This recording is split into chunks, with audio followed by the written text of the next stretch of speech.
This is the SML podcast.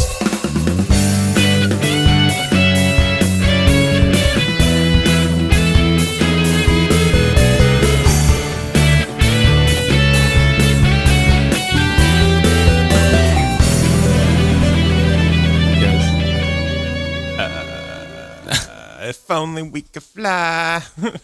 If only my throat was fucking fully recovered from MAGFest. It never will be. I know. So, what's up, everyone? This is Joe. I'm Kris. And this is the first official podcast of 2014 for SML. Oh, yeah. It's a new year and shit. Yeah, the other one we recorded last year. Seems so long ago. All those days ago. I hate being that guy, but I love being that guy at the same time. I really do. Yeah. So, we were at MAGFest. Yeah, this little thing that I don't know if you heard us talk about it before. We might have mentioned it once or twice. Maybe. But passing. In honor of our crazy ass MAGFest week thing. Life experience. Yeah. Dursting. Dursting. We are going to try something new with this podcast. We are. In the past, we've had guests come on before, usually our friends, people we know, for the most part. People who berate us with emails. No, Zach never called in. Yeah, I know. But this week... People that we berate with emails. Yes. But this week, we are not going to bring in a group of people to talk at once to get MAGFest experience-related interviews. We're going to try something different and have a whole bunch of people scattered across the episode, pretty much interview after interview after interview, and not just friends either, just people that we don't know, that we didn't even fucking meet at MAGFest. It's just... Hey, we're doing a podcast. Who wants to call in and talk about MAGFest? Because you fuckers don't want to actually send us any emails. Yeah, both of you don't want to fucking contact us. Although Randall did send us an email, so we have at least we have an email to read. Yeah. That's good. We could check those at the end. But we will. We shall. But yeah, so I'm looking forward to it, mixing it up a little bit. We're innovators. Yeah. I think this year is going to be a nice change of pace for the podcast. I think so too. It should be fun. I think we're going to have cats jump on the table. Cats jumping on the table. That's normal. Yeah. That's really normal though. That will never change. Status quo. As long as we still record in the same location, there will always be intermittent cats just jumping into the show. Yep. That's the thing. It's also because the sun is really bright and it's on the table and they want to hang out in the sun. Be in the warmth and rub their face on the table. Yeah. And attack your laptop with her There's tail. going to be so much hair on my computer. I'm going to be able to knit a coat or something. And keep you warm. It is cold out. It is really fucking cold out. I don't know if you guys heard, but it's fucking cold. Even just like I was so glad that the convention center was attached to the hotel that we stayed at. Yeah. So that we didn't have to like leave the building as much. I had to anyway, just because of food. But yeah, dude, I was so glad that I didn't really have to like go anywhere because it was fucking cold. Which I didn't even get to. I don't know if I mentioned this to you, but there was the one time that I ended up actually leaving the hotel and I walked down. There was like this little town that was essentially like this little development that was right outside where the hotel and the convention center was, and it's like its own little village there. It was awesome. It was so good. So like I left the convention center and I'm like walking to this like little burger joint or whatever. And on the way there, like I'm walking down the street and then from across the street, a cop yells at me and he goes, "Hey, you, stay right there and don't move." I'm like, okay, sure, whatever. I'm just standing there and I'm just like, what the fuck is going on? And like 5-10 minutes later, I'm still standing there and the guy hasn't really like come over to talk to me. So like I go to walk and he's like, "Hey, I thought I told you to stay there." And I'm like, okay. Like, how long are you supposed to stay? Yeah. Well, so like I'd say like another 2 minutes go by and I'm just standing there like taking in my surroundings, freezing my dick off. And I look across I look across the street. And one of the other hotels that's in this little like area or whatever, I see like had to be like 4 or 5 cops come around the corner. Oh shit. With guns drawn, run into the hotel, and I'm like, oh shit, there's got to be some crazy stuff going on right now. I didn't hear anything else about it past that point. So I ended up like no, I didn't hear anything else about it, but all I saw was just cops running into there with guns drawn, like ready for some shit. Nerd riot. So I have no idea what actually happened. And I'm hoping like somebody that we end up talking to knows of what I'm talking about. Actually happened? Because I really want to know. Yeah, it's going to bother me. Yeah. Inquiring minds want to know. Yeah. I want to know if like someone was getting stabbed over a Pokemon card or something. God, I hope so. I do too, actually. There was so much shit. Look, another cat. I imagine. There was so much shit there that I wanted to buy. So, what did you do at MAGFest? I sold CDs. That was pretty much all I did. I schlepped CDs like the whole time because I was like, I can't afford to come to this. I'm gonna make sure that I get my money's worth. As far as like making sure I didn't have to pay out of pocket, which I didn't, which was nice. That's good. Enough people bought CDs that my hotel was covered, my food for the weekend was covered. Nice. And my gas was covered. So I literally did not pay out of pocket at all. That's good. So that was kind of nice. So now we have piddles and potato on the table. Yes, this is not going to happen. Potato, what do you have to say about MAGFest? YOLO. Yo loft. Yo laughed. You only live a few times. Yo loft. Laughed? I don't know, because it's like Zoloft. Yo loft. Yeah, it's like Zoloft, but Yo loft. Yeah. Okay, that makes sense. That's our new thing. You only live a few times. We're gonna try and make that a thing. So you had a Jam Space show at MAGFest. I did. I took over Jam Space for like 15, 20 minutes. I exported some of the files from the CD and I played along with them on the drums, which was fun. And people got to see how I actually perform. And I drug a few people down there, and they're like, "Oh my god, I'm so glad I came!" And then they bought your CD. Yeah, I'm. And then you're like, "Joe, you're the best ever for bringing people to my show." Dude, you were like my mafia down there. I was. Like, every time I bumped into a friend, I'm like, "Hey, did you buy a CD Kris yet?" Like, "Hey, did you meet my friend Kris yet? Kris, this is person. This is Kris. Did you buy his CD yet?" Yeah. I just fucking met him. Yeah. Okay, now buy his CD. It was. You were. Time for pleasantries is over. Bust out the wallet, fucker. Pretty much.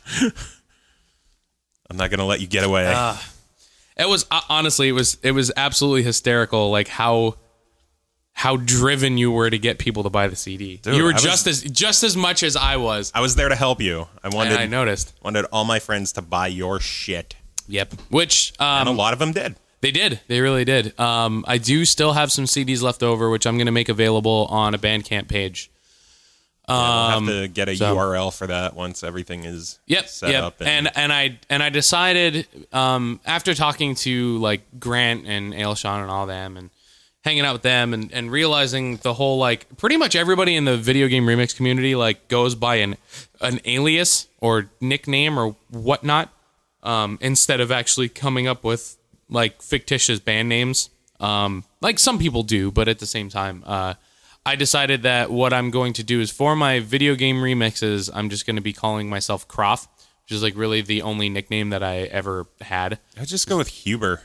Well, because that's more of a generalized, like, it's just a last name. Like Croth, like even like with Grant and Stemmage, like it's kind of like the same concept essentially, but Croth will be just like my generalized, like if I do tracks for someone else, I'll just put it under Croth, and because I want to distinguish my video game stuff from my original music and stuff like that. So I want it to kind of be slightly separated. So I'm just going to be sticking to Croth for all that stuff, and then but I'm still going to keep like Blademode is going to be the name of the CD. Yeah. So if anybody goes to buy the CD, it will be called the Blademode CD, essentially, like just Blademode as the album, but it'll be by quote Croth or whatever. And then the next one will be Blademode 2 Electric Huberloo. Huberloo. No, I really wanted to just do like your Saturn View is now the Saturn Viewer. The Saturn Viewer. I hate you for telling Jordan I know. that. So fun. She says it all the time now. All the time. So what else did you do at MAGFest? I played a lot of arcade games. There was a really fucking awesome arcade there. Yeah, I loved the first time we walked in there and you're just looking around at everything with this stupid fucking grin on your face. I even posted on Facebook, like, I've never seen you happier than just walking around the game room down there. Dude, like, there was Dude, fucking Top Skater. Oh my God, fucking Killer Instinct. Oh, Crazy Taxi. Dude, it was fantastic. I think the thing that I was really entertained by was the fact that they had the Japanese style fighting cabinets. Yeah. Whereas opposed to two people sitting next to each other and fighting on the same screen, they used two screens opposite each other. So you're sitting across from someone, but you can't see their screen. You can't see what they're doing. They can't see you or what you're doing. Like, and playing Street Fighter Third Strike like that was fucking awesome. Not to mention the fact that I got to watch a rival play some Third Strike, and God, that dude is just so fucking nasty at that game. He's pretty insane at fighting games. Oh, dude, that was ridiculous. Yeah, it's fucking. But between like that and there was a ton of the pinball machines were fucking awesome. Oh yeah, there was like 15 of them actually. I tried to do. I also tried to do a run through Ninja Gaiden 1. I made it to like area 4-3 or something like that, and then the timer went off. What else did I do? Oh, dude, there's that Japanese drum game. Taiko Drum Master. Yeah, dude, that was awesome. That was a lot of fun. And the other thing, actually, I wish they would make this into a thing that people could just regular. Like, I don't know if it's just something that people came up with using the Bluetooth connections for the PlayStation Move things. Oh yeah. But I went down there and they were doing this thing where essentially you hold the PlayStation Move controller, and if you move it or jostle it in any way, then the light will flicker. And if the light goes out, then you're eliminated. And they had like 4 teams of 3 people, like in this big group that essentially, like, once the game started, you started moving around and you tried to either like hit the other person's controller out of their hand, or you try and push them so that they move fast enough so that their light goes out. Like, it was seriously the most fun that I ever had. Is that JS Joust? Yeah, it was something like that. Which, when they said like, "Oh, dude, like you have to go down to the arcade room and joust," I'm like fucking pole arm and like run into someone, or like what do you mean? But that was a lot of fun. That was really, really cool. And then like when it would get down to like 1 or 2 people, because there was obviously like this huge, massive crowd that essentially was like sectioning off the whole play area. Once there was only like 1 or 2 people, everybody would like crowd in and make it only like a couple feet wide, so that like, you know, you're an arm's length against the other person that's still like in the game. It was fucking crazy. I think last year, the year before, a handful of the X-Strike guys were playing that in our Lumberjack Lounge. Oh my God. Just over in the one corner. There were like 4 of them playing it. That's ridiculous. They're like slinking around trying to, it was really cool watching them. Dude, the game is a lot of fun. Like, it's simplistic, but it's just so fucking fun. Like, but this year's Lumberjack Lounge, oh my God. Holy shit. I got to give Duke Nukem one of my CDs, which was cool. How fucking awesome was that? That was very cool. And then who was the guy, like right when we were leaving, I gave him a CD. Like, it was Jeff Ball. Jeff Ball. Yeah. Violin player. He's worked on Mass Effect 3, Gears of War. He's done game soundtracks of his own. He does stuff with Overclocked Remix. So there was a lot of people that I got to like just bump into.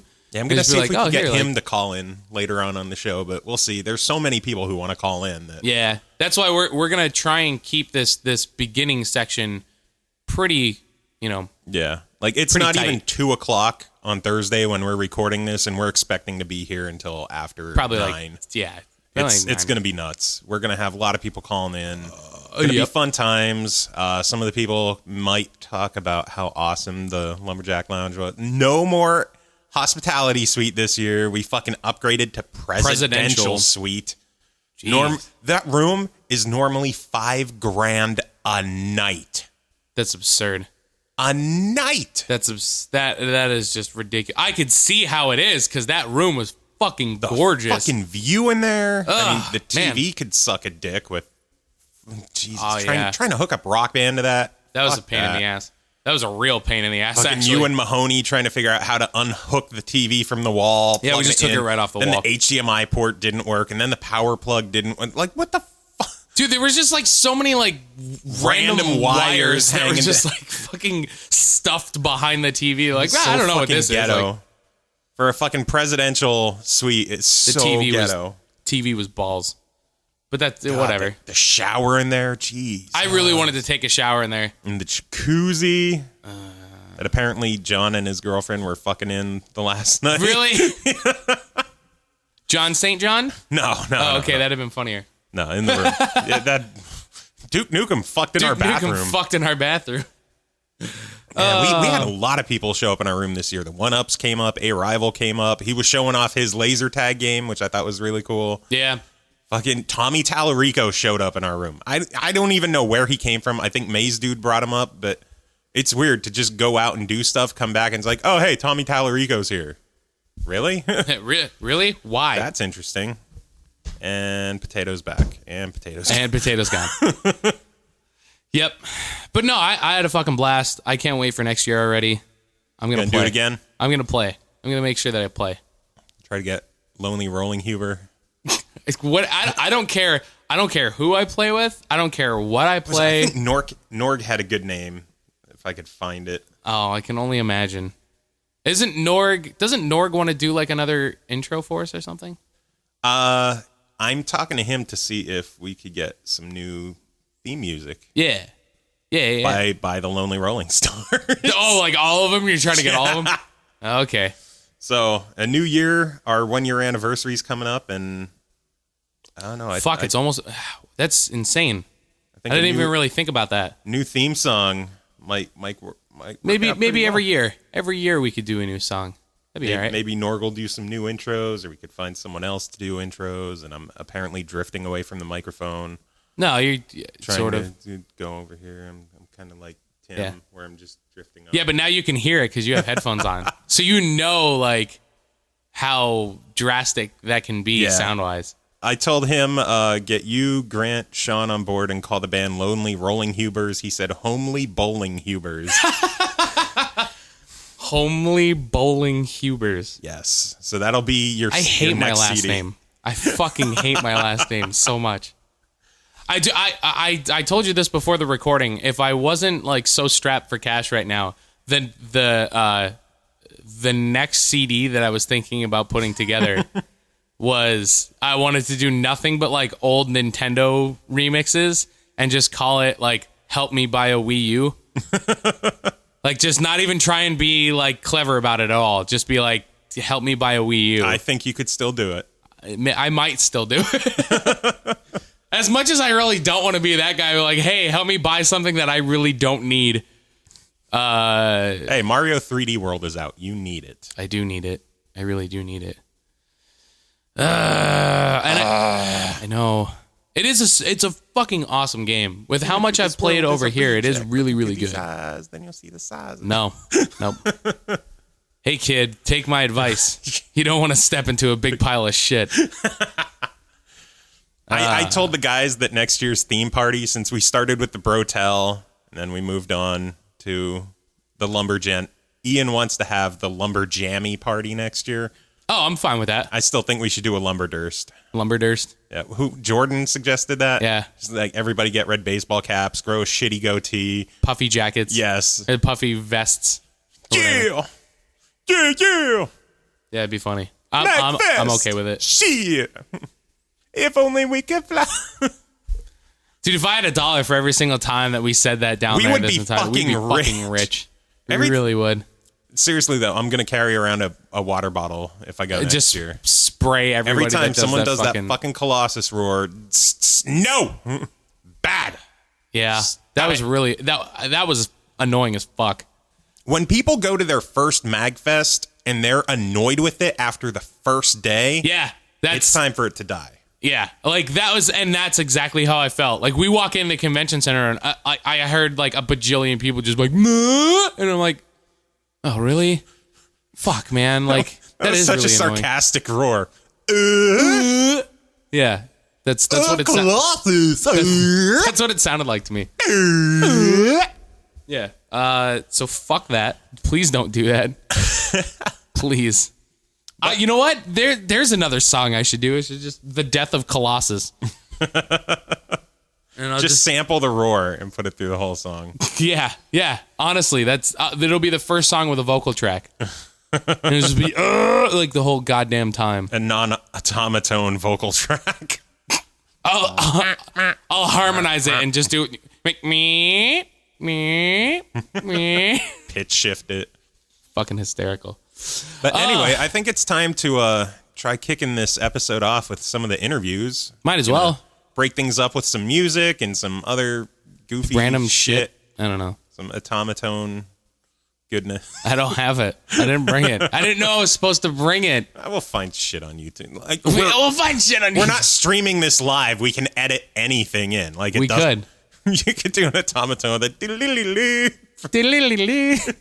I'm gonna do the 80s, like the 80s Batman transition.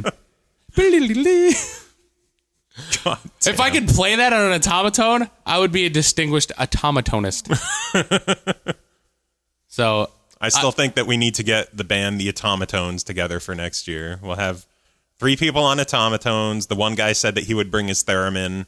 And then I have ideas for next year. I'm actually gonna start messing around with track lists and stuff so that I could submit for approval. And then I'll just have to find musicians that would actually want to do it. Yeah. So. And then Jeff Ball wants to bring his viola, down tune it to make it sound like a really shitty cello. Really shitty cello.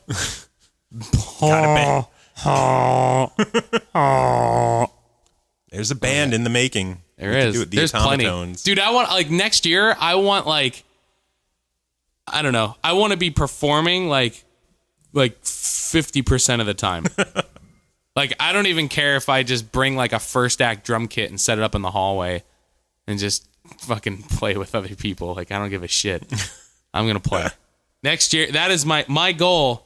My goal is by next MAGFest, I want to be performing pretty much every waking moment of MAGFest. Now, you could ask the people that we interview if they would want to see just a guy drumming in the hallway.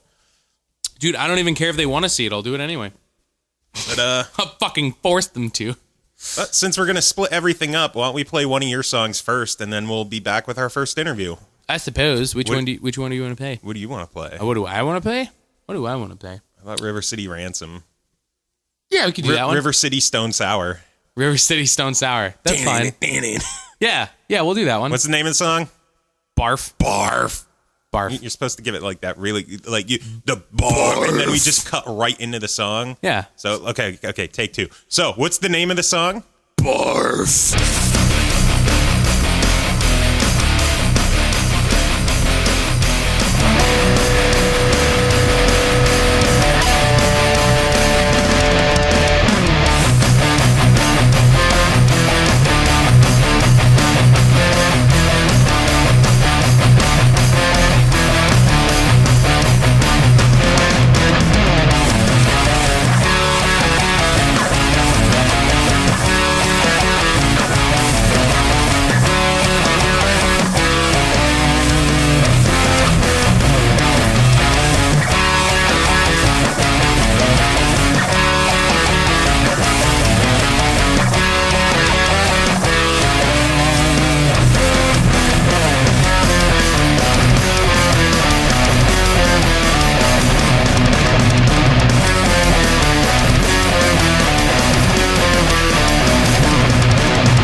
Hello. Hello. We are back with our first interview of the long day ahead of us. Why don't you introduce yourself? Sure, my name is Eric. I'm from Pittsburgh, Pennsylvania. Go Steelers. I have been going to MAGFest for 2 years. Woo! This is my second year. Yeah, woo! This was my first, so I'm right there with you. Oh, it's so cute to hear you youngins talk about MAGFest. So this is your... under the impression that a lot of MAGFesters are old fucks like me, man. How old are you? And I tell people... Oh, will you have to bleep that out? I'm not sure. Is that bad? Oh, we say fuck, shit, piss, cunt, dick all the time. Oh, beautiful. But we don't do the Colossus roar Right. because we'll censor that. Yeah, that's definitely a bad word in my case, for sure. But before the recording started, we actually chit-chatted a bit about this, that you're actually a pro-Colossus roar person. Would you like to defend yourself before we hang the fuck up on you and curse you for all eternity? Okay, so, I mean, it's like this. Like, I don't mind. I'm actually pretty indifferent, but there are times, you know, when I'm concentrating on a challenge or something, for example, where some ass clown behind me decides to start a scream, and I fuck up the game, and everything gets thrown out of whack. You know, but if I'm running around, you know, like pretty drunk, you know, I've been drinking at night, yeah, sometimes I'll participate, but I'll tell you what, actually, that this year the roar did more damage than it did good for me, because I did lose my voice on, I guess, Thursday or like Friday morning. I don't know. It all just blurs together. But... Well, fuck you. You deserve that for doing a roar. If you didn't roar, you would have had a better time. Yeah, you wouldn't have lost your voice. You wouldn't have hated yourself. You wouldn't feel guilty right now for being such a terrible human being for doing that fucking roar. Dude, all it took was like the first time that I walked into the convention floor, like where all the vendors and stuff were, and all I had to hear was one person do it, and I'm like, that's gonna get fucking old fast. Like, see, you say that and you don't mind it because it's only your second year. I've been hearing this shit for like 6-7 years now, and it won't go away. Like, yeah, I mean, that's the thing. I think if you've been going for a while, I think I kind of get used to it, you know, and I just don't really mind it. But yeah, I mean, I would say that this is kind of a divisive issue between a lot of MAGFesters, you know, whether it's their first year and they're introduced to it, they're like, yeah, let's go out and roll. Like, Colossus is so cool. Oh, remember that X-Men game? Yeah. Like, and then it's the guys like you know, like the old fucks, like us, who have been going for more than 1 year. To be fair, more than 1 year, motherfucker. I've been at all 12 MAGFests. How's that? I am a lumberjack. We are legend. we are a legend. Well, I am legend. Good. There are only 15 people still who have gone to all 12. I am not one of them. No. You have been to number 12. I have been to number 12, yes. So tell us about your MAGFest weekend. What all did you do? What were you there for? What introduced you to MAGFest? Just ramble. We don't give a fuck. We'll be over here doing something.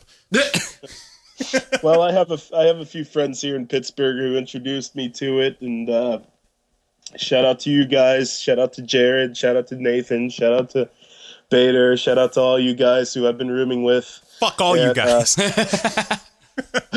Well, last year it was pretty crazy because we had a double room. There was like we actually booked 2 rooms, and there was like a door in the middle. And those are the best. It was just a shit show, man. Like I swear to God, like people were coming in at like 5 a.m, just blaring music and like saying, "Oh, where's the beer? Where's the beer? Where's the beer?" Like, you know, it was a pretty I would say it's a baptism by fire. That was last year, or by alcohol, what have you. But it's a baptism by stuff not to be baptized by. Yeah, essentially, I could name so many things. But yeah, like last year it was a great year. This year was pretty fun too. I go mainly just to see a big ass arcade because, you know, it's just something you don't run into anymore, and it's just such a special place to walk in and see all the games and see all the people that like to play games. And there's all these different communities coming together and mixing and matching, and I think it's beautiful, man. I think it's I love MAGFest. It's something that I will definitely take to the grave. Nice. I agree. I mean, like, after this being my first year and going and seeing just how the communities work and how well they're really put together and just how genuinely awesome they really are. Like, nobody's got shit on MAGFest, in my opinion now. Like, it's just like, and I'm sure some of the people that haven't been to MAGFest and has heard about us talking about MAGFest, like, to the nth degree, is probably sick of it. Don't understand you have to it go you're first. Yeah. Like, I didn't quite understand it until I actually got down there, and I'm like, fuck, man, like, this really is like something else. Like now I know what Joe was talking about all year. Exactly. Like, at first, like, when we started doing the podcast and stuff, I was just like, man, he talks about MAGFest a lot. And I'm like, it's got to be kind of awesome if he's talking about it that much. And it really, like, it is awesome. Like, it really is. I think it's a beautiful thing. I mean, it's not just getting down and getting nerdy. It's about meeting people. It's about making connections. It's about partying your ass off. People seem to forget that it's also a huge hotel party, and you got a bunch of crazy nerds running around screaming at the top of their lungs, drunk as shit. It's a lot of fun. It's a great fucking time. And if you want to hear more about those times, listen to last week's episode. Yeah. Where we had a handful of us lumberjacks who've been to all the MAGFest talking about some of the fucked up things that happened over the years. And speaking of fucked up things, I am going to ask every single person that we talked to today, because I mentioned it at the top of the show, but I don't know if you heard about this, but I left the hotel at one point, and I walked down to that little town area thing that was like right outside of it. And when I was walking down the street, I got stopped by a cop. He told me to stay like on the one side of the road, like don't move. Stood there for like 15, 20 minutes. I'm just like, what the fuck is going on? And then like 4 or 5 cops came around the corner with guns drawn and went into one of the quick. Whoa. Yeah, so I'm trying to find out like what's going on. Like, yeah. So shit got real quick. Yeah. And that was on like, what day was that? That was like, let's see, we got there Wednesday, Thursday. It was either Thursday or Friday. So it was early. And that's when the MAGFest massacre happened. Apparently. Would that be a magsicker? A magsicker. Just like a shatteter? Like a shatteter. Yeah, exactly. I'm really just waiting for the first big conflict between, something that people will be talking about for years. I don't know if you guys have seen anything, but like a conflict between like police and MAGFesters. And I'm wondering if there's going to be a time where somebody says the wrong thing or gets hauled to jail over something, and that would be pretty unfortunate. But I hope we're beyond that. We've had some sketchy times in some of the early MAGFests with people getting arrested and some sketchy underage shit going on. That it was rape. It was rape. I don't think anyone was. Someday they'll start arresting the Colossus people. I hope so. I really fucking hope so. So what else did you do there? You check out any bands? Were you there for any music panels? I did. I checked out Mega Driver. They were fucking awesome. They are from my country. My origin is from Brazil, so I naturally had to go and see my fellow countrymen. Nice. And they just rocked the house, man. It was like I think it was like the only concert I saw. I missed a lot of other things due to, I don't know, stuff. Due to MAGFest. Due to MAGFest. I missed MAGFest due to MAGFest. That's kind of how I feel. There was a lot of other stuff that I wanted to see, but I was just like, man, I got other shit that I got to do first. Like, yeah.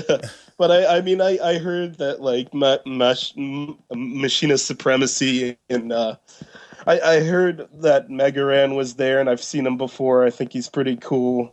I think the music that comes to MAGFest does a lot of justice for the event. It Hell yeah. adds a different dimension. Hey, let's go see a concert. Like, oh, Yeah, great. It just like switches up the dynamic. If you're too, I don't know, you can just like stand there sometimes. If you're like too tired to walk, you can just sit down, check out a concert or something. It's a great dynamic to have. Yeah, not to mention the fact that like even the stages and production quality that they have for these concerts, it's nothing to fucking like laugh at. Like they've got some pretty serious setups. It's crazy over the years. It's definitely gotten insane as the years have passed.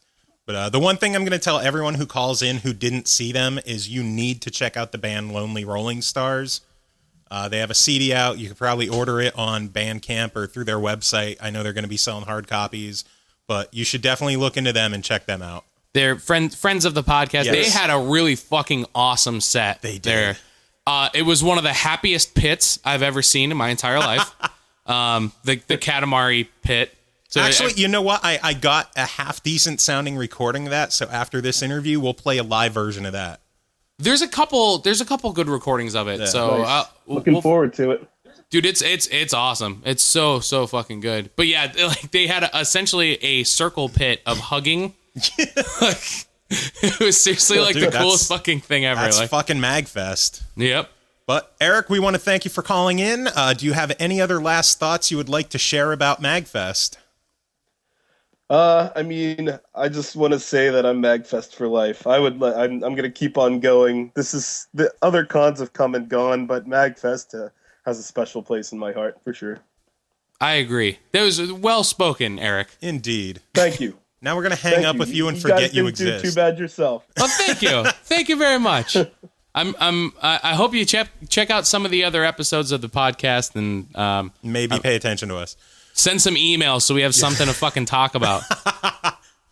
I'll try, man. I would love to talk to you guys a little bit more in the future. So good luck to you guys. Best of future. See you next year, man. Yeah, absolutely. See you next year. And, all right, man. And here's some Katamari and Lonely Rolling Stars and blah, blah. Just cut to the fucking song.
And we are back. Our second interview today is with the one and only Tony Dickinson, otherwise known as Prince of Darkness, or as of yesterday, Prince of Darkness. Yes. Yeah, he changed it to a U. Yeah. Of. Yep. Instead of OF, it's UF. I want the official acronym of my nickname to be PUD. There you go. People call me PUD anyway. Oh, okay. So you're just doing it so that. Fuck it. Yeah, it might as well make it official. Did you decide on the umlaut over the U? Pood? No, it'd be like Pood. Maybe. But I mean, just for like Prince of Darkness. I mean, there's so many possible iterations that you can do. Like Chris Dugash was making suggestions like Prince If Darkness that I only come out during the night, or Prince of Darkness. Yes. If I'm a disgruntled ex Kinko's employee, so I'll probably just re-release. Every new project I release, I'll probably just do a slightly different nickname. The Darkness, formerly known as Prince. Yes, or the artist formerly known as Prince of Darkness, something like that, with the O, yeah. Or just the symbol. And then the next one could be the artist formerly known as the Prince of Darkness with the U. Yeah. Yes. They just start swapping around every single time you do a release. You just change the name. Yep. Perfect. Actually, Prince of a few Derpness. years ago, we did Punch Fest. I don't know if anybody's familiar with Punch Fest that's listening, but Punch Fest is like 6-hour DoD, hosted by like me and SnappleMan do it a lot. Oh God. We haven't done it in a while, but many years ago I did that Game Over Altered Beast theme song, which is like all hip hoppy. Yeah, yeah. And then I put in the Fresh Prince of Bel-Air theme into it.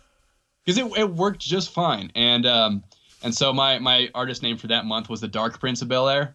You could just be the Fresh Prince of Darkness. The Fresh Prince of Darkness. Yeah, that'd be great, actually. Mm-hmm. So what did you do at MAGFest this year? Most of the time I spent in the suite with the Lonely Rolling Stars. I was just crashing with them, nice. Watch them rehearse and everything. I didn't actually do so much this year as I have done in previous years. I don't know why. I was kind of feeling just funky the entire time I was down there. But should have come to the Lumberjack Lounge, dude. You had an invite. I did. I came to the Lumberjack Lounge and you weren't there. How long were you there? Like 20 minutes. I don't know. It was Saturday night. See what the? It was kind of. You gave me 20 weird. minutes. Do you know how many dudes I'm blowing at MAGFest? You need to give me time. He can't get through them all at once. All right, well, 37 in a row. 30 and a half. The half was Pappy. So, since you were hanging around with the Lonely Rolling Stars, were you just jamming out with them the whole time, or were you just like staring at them while they pretty much slept? Staring at them, nice. Analyzing every little thing, and then criticizing them once they stop playing. No. No, just hanging out. I mean, because they're they're good friends and everything. They just had a good time. Yeah, Grant's a good dude. I got to hang out with him a lot this weekend, essentially. So yeah. He was cool. Ailshon was cool. Norg disappeared a lot. Yeah. Yeah. He's not good with crowds. That's cool though. But he was nice. He was really neat. I was excited at hell that he actually came up to the lounge and hung out for a little bit, just because I know he's not into doing the room parties and stuff like that. Well, Norg also, would obviously have to do the concert sound and then do the sound checks for the concert sound, which, take up most of the day. Yeah. Essentially, collectively. So they would always, Lonely Rolling Stars would do their like rehearsals like super late at night when they'd actually be able to get into the concert room, because Norg is the staff member and everything. So they would always have to do like super late at night because otherwise they can't do it anywhere else. Word. Yeah. Yeah, I tell you what, like I'm really excited to try and figure out like playing next year myself. I'm really excited about that. Yeah, I did DoD live last year, and it went over all right. I mean, it was really kind of hard to put together, especially since it was me, Kunal, and then the List brothers, and just putting it all together and kind of rehearsing when we're down there and then just playing. And we used backing tracks because originally it was supposed to be my roommate, who was a killer drummer, to play drums, on it, but he couldn't come out, so Kunal did drums, and Kunal was originally going to do keys. Yeah. And for it, and then so when we knew that Travis, my roommate, couldn't come out, then Kunal went to drums. So just did the whole like backing track thing with the keyboards. And I mean, there were times where it didn't quite work out so well, but I think, I mean, overall it was all right. Backing tracks are a pain in the dick. Where the fuck were you, Kris? You could have stepped in. I was never asked. Dick. I was never asked. Where were you, MAGFest 11? What the fuck, dude? I didn't know that MAGFest existed. Actually, also shout out to Kunal for coming down and seeing my takeover of Jam Space for like 20 minutes over the weekend. Yeah. That was very cool of him. I was kind of like enjoying like having a MAGFest where I just didn't really do anything, but I'm actually kind of disappointed now that I really didn't do anything. So I'm considering like doing something again next year. I have a couple ideas of different things, but if you need a guy, I know a guy. Team up with Kris. He'll drum for you. But since my roommate's a drummer, I'm not going to rehearse with him. That makes it a little bit more. If you need bass, if you need a guitar, you let me know. All right. Okay. He just wants to play. I just want to play every concert. I want to play every fucking show next year. every single one of them. I want it to be one of those kind of things where it's like all I do at MAGFest is run around and grab my different instruments and play for different people. Yeah, it's Huberfest. He'll be on stage with a fucking tambourine if he has to. I don't give a fuck. You can give me an egg shaker and a mic, and I will shake the fuck out of that egg. Like that all violin band that was on after Lonely Rolling Stars, who'll be like, I'll fucking learn the Triforce, what is it, the Triforce Quartet. Triforce Quartet. Those guys are fucking amazing. Awesome. So good. Really hope they should be main stage next year. Oh, absolutely. Yeah. Dude, the crowd for them was just unbelievable. Yeah. I'm really kind of bummed. Like, I feel bad for them that they didn't have... They said they were trying to get CDs done for MAGFest, but they didn't get them done in time. There were so many people coming over to the table afterwards because I was sitting helping Lonely Rolling Stars sell their stuff. And there were so many people coming over, like, the people that just played, do they have CDs? And I'm like, they don't, actually. It sucks. Like, damn. Yeah, they'd have made a killing, actually. Yeah. True story. So, actually, I want to share a little bit of an interesting thing that also happened at MAGFest during the DoD listening party.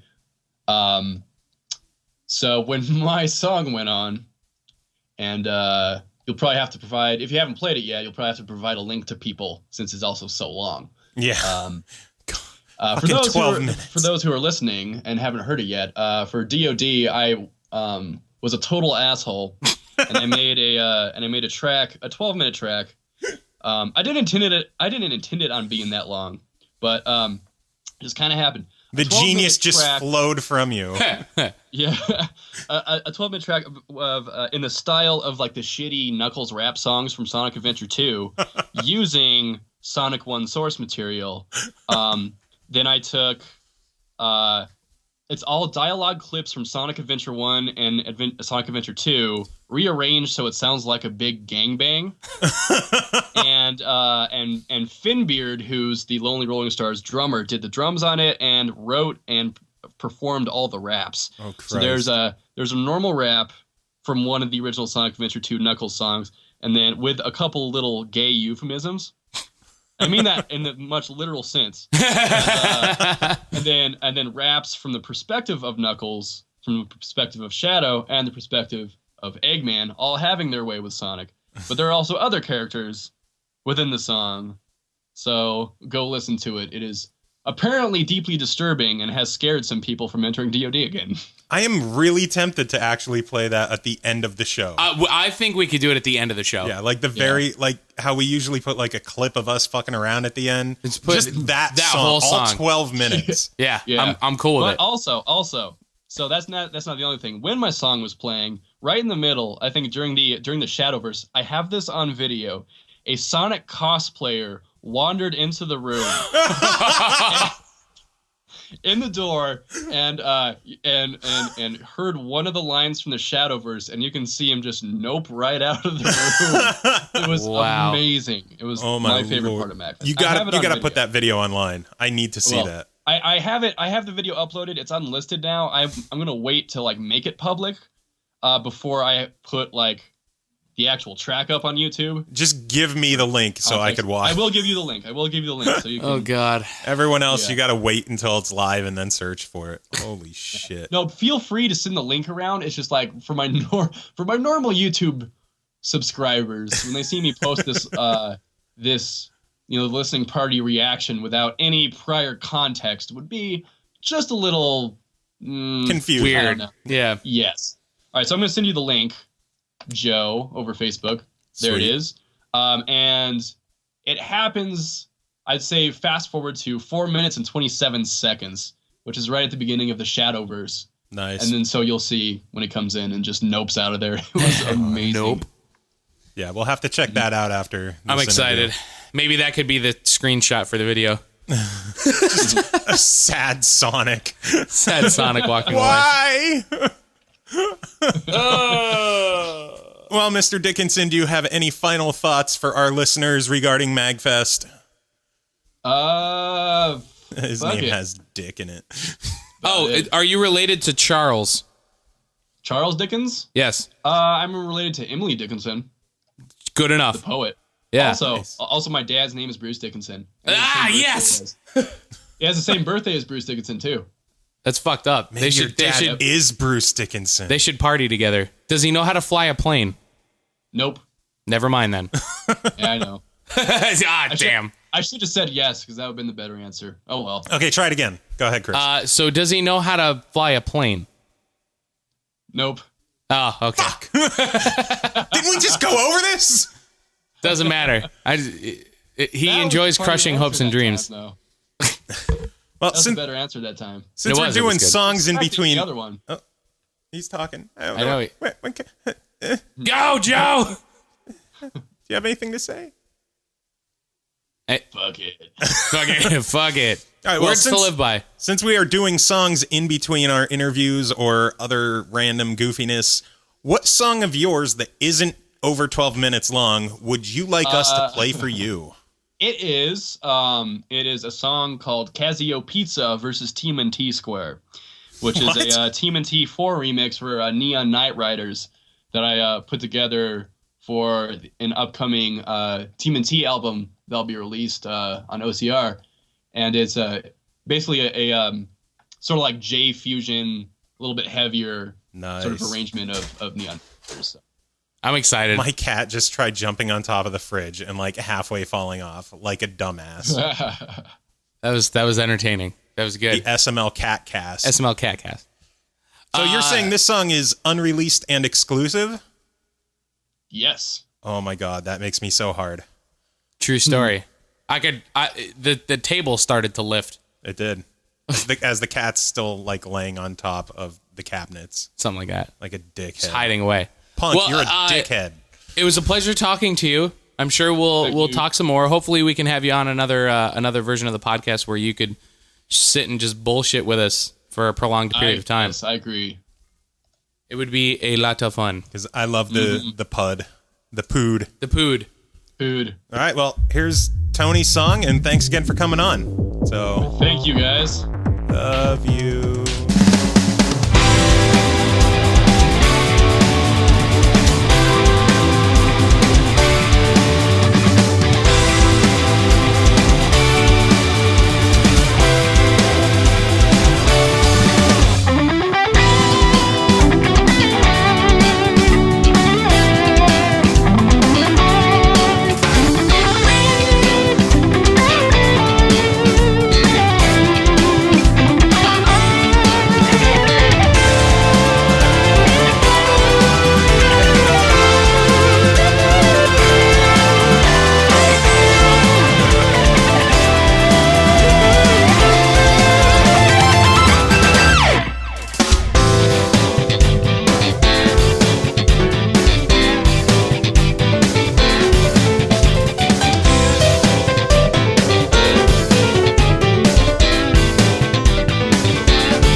We're back. I'm just crunching. Crunchcast. Hold on. I'm chewing. Okay, we're back. Are you better now? I am. I'm much better. All right, next interview, because that's all we're doing today. Introduce yourself and tell us who the hell you are. Sure. My name is Michael Birch, but I'm probably a little bit better known on the internet as Flexstyle. I'm a judge at Overclocked Remix, and I also managed to perform on the main stage at MAGFest this year. Woo! How was that? Was that fun? It was freaking amazing. I'm Biggest crowd I've jelly. ever played for, of course. I guess the official numbers were at one point during the night we had 2,200 people on out in the audience. That's I don't think I insane. had that many people watching my set. Damn. But it was still a huge, amazing crowd. So That's awesome. All right, good interview. Thanks for calling. I'm pretty jelly. I want to play. Are you gel? Totes gel? I'm totes my goats. Totes my goats. Yeah. God, what is wrong with us? I have no idea. So, what else did you do at MAGFest this year? well, this was my first MAGFest. Really? So, Woo! a lot of what Another I did virgin was just with kind of meet people and hang with people. I visited maybe like 2 or 3 panels and 2 or 3 live music events, and that's about it. But I spent a lot of time in the shed space. I actually got to play drums alongside the one-ups, which was like Nice. my MAGFest highlight. And, you know, hung out with the OCR folks and hung out with some folks from Louder and hung out with some random folks doing whatever.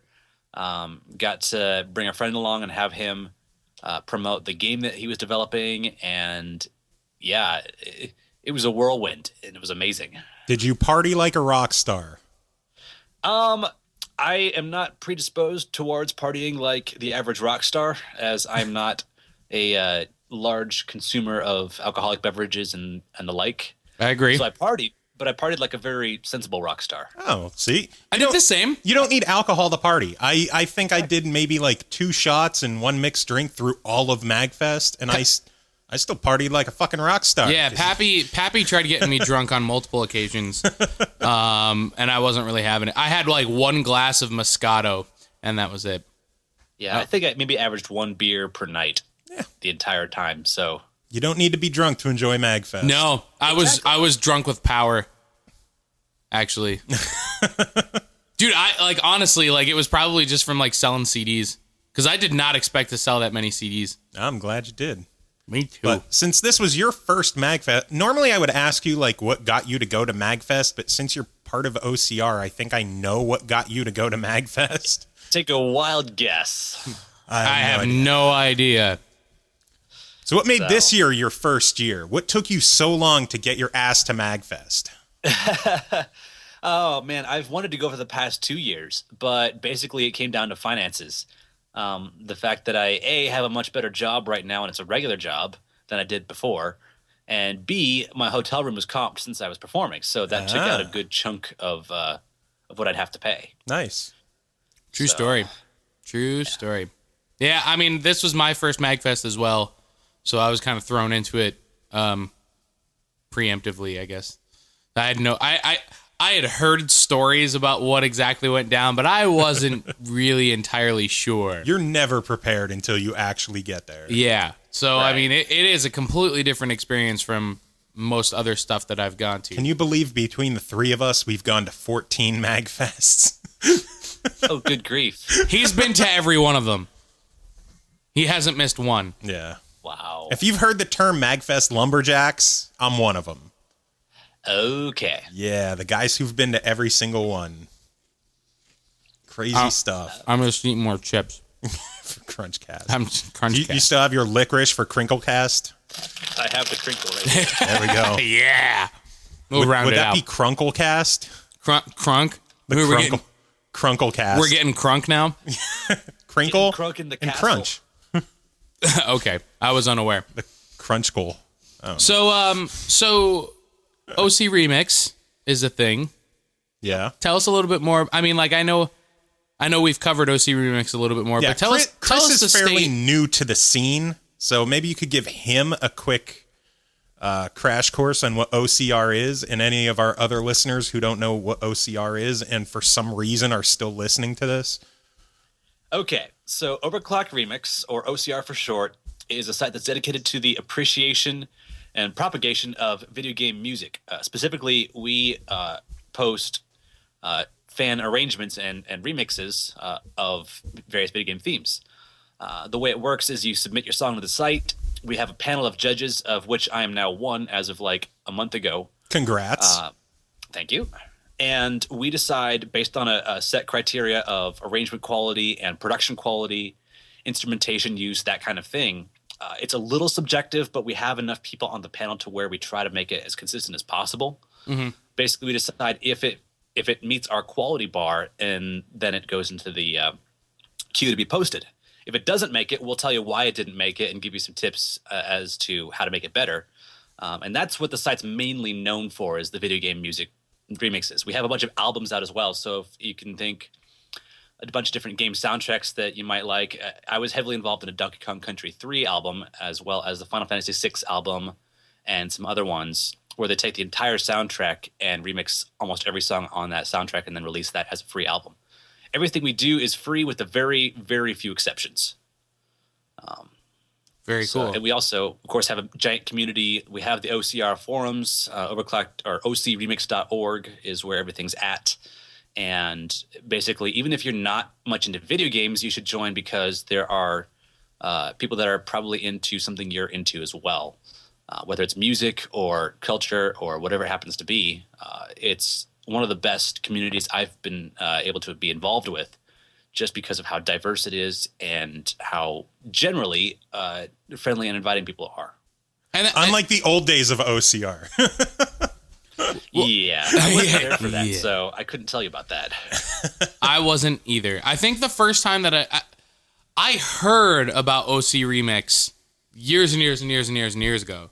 And I think I might have listened to, what the hell was it? It might have been like a Double Dragon soundtrack remix or something like that. I forget exactly what brought me there. Was it Everclear Hangover 4? Oh, jeez. I don't know. But that reaction of, oh, geez, says enough. But I heard about it a long time ago, but I never actually like got into, figuring out the community a little bit more. And I think after going to MAGFest and meeting a lot of the people, like, there's just so many cool fucking people that are involved with this stuff. So like I'm excited to really kind of like get involved with it a little bit more, because it seems like this is definitely the kind of community that people actually give a shit. Like they do. Yeah, it's so true. I mean, the people actually care. You know, I got to shake hands with and hug people I've been interacting with online for such a long time, and it's like we were old friends. And now you're doing podcasts with two guys you haven't even met. Yeah. Exactly. Like, I don't think I bumped into you at MAGFest, and it's just, hey, do you want to be on a podcast? Fuck sure. it, why not? Of course. Why not?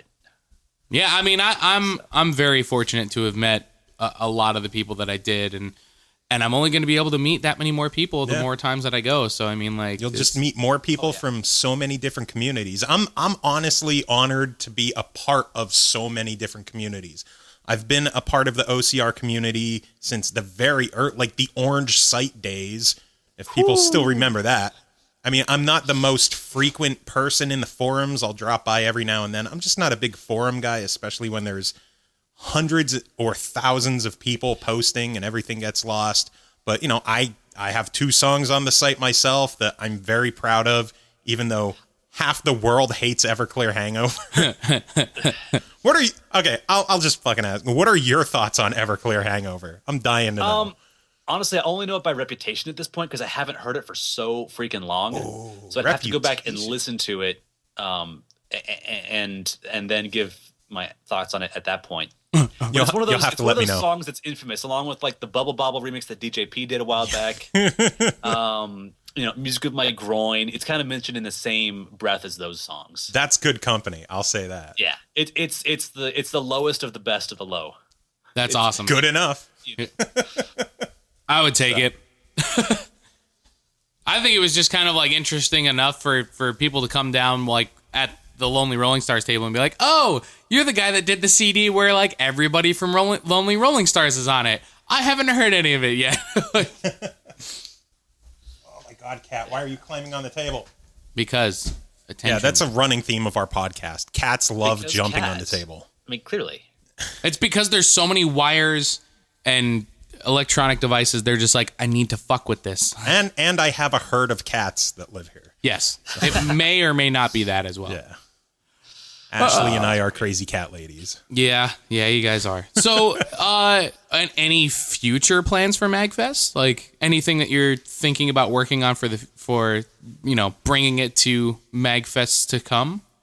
Oh boy. Well, I would love to be able to DJ again for a MAGFest event at some point. I've got some cons lined up this year, but none of them come close to the size of MAGFest. That was just an unreal experience. So I'd love to do it again if I'm invited back or if I get to apply back and accept it again. What other cons are you going to be hitting up?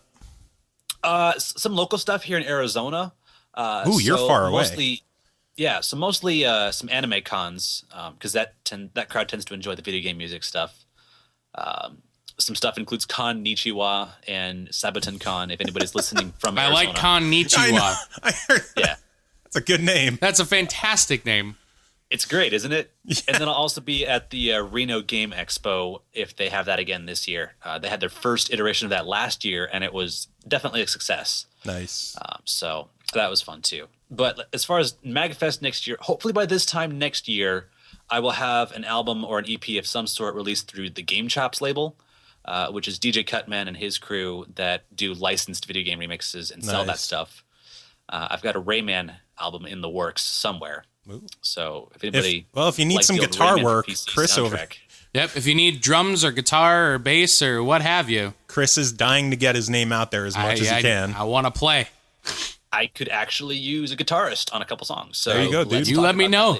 You let me know. I was playing some of his stuff before we gave you a call, and he's like, dude, I want to learn this stuff so bad. Yeah, I was always genuinely, and I'm really pissed that I missed this panel at MAGFest, but there was a panel that, who was I ran into him, I was hanging out with him a lot, and I keep forgetting his freaking name. The guy that did Pretty 8 Machine. Oh, Brendan. So I was hanging out with Brendan a lot, and apparently he did a panel that was getting started on chiptunes. And I really wanted to check that out because that was one thing that I always had a genuine interest of, but I didn't know exactly how to go about doing it. Yeah. I would love to start learning like more of the chiptune style of stuff and incorporating it into what it is that I do as well. So, well, if Danimal calls in later, you could always ask him. I shall, if he does. If he does. So many people want to call us. This is going to be the longest episode ever. Yeah, pretty much. It's okay. There's actually a Facebook group called Chiptunes Equals Win. Oh, God. And that's, they were the ones that put on most of the chiptune events at MAGFest. And if you just go to join that group on Facebook, that's a really friendly group, and they would be more than happy to get you involved with starting on chiptune stuff right there, I'm sure. Sweet. Nice. So yeah, because I always thought it'd be a chiptune artists. I always thought it'd be a cool thing just to like add to like what I do, because my background's primarily metal, so I mean like it's that a lot of the bands that I played in the past, like that was primarily what it was. So, well, now's the time to branch out, and that's the thing. I want to start learning more about different styles so that I can kind of make a little bit more of a melding pot of a little bit of everything. Maybe we'll see Flexstyle featuring Croth one day. Exactly. Well, see, and the thing is too, some of the biggest names in EDM right now, electronic dance music, have come from the hardcore or metal scenes. Skrillex and Seven Lions and some of the other artists that are out there, they cut their teeth on the heavy guitar driven stuff, and then suddenly they're making this amazingly complex bass driven music. Yeah, I mean, like I'm excited to really get involved with a bunch of different stuff. So I'll have to. What was the name of the page? On Facebook, it would be Chiptunes Equals Win, and then there's like some emote stuff after that. But it should come up if you type that. Oh yeah, so, okay. It's a pretty big group. So. Awesome. Well, I will be sure to check that out. And if you need instrumentation on something, you give me a call. Absolutely. Well, I appreciate you calling us up. And do you have any final words about MAGFest you'd like to share?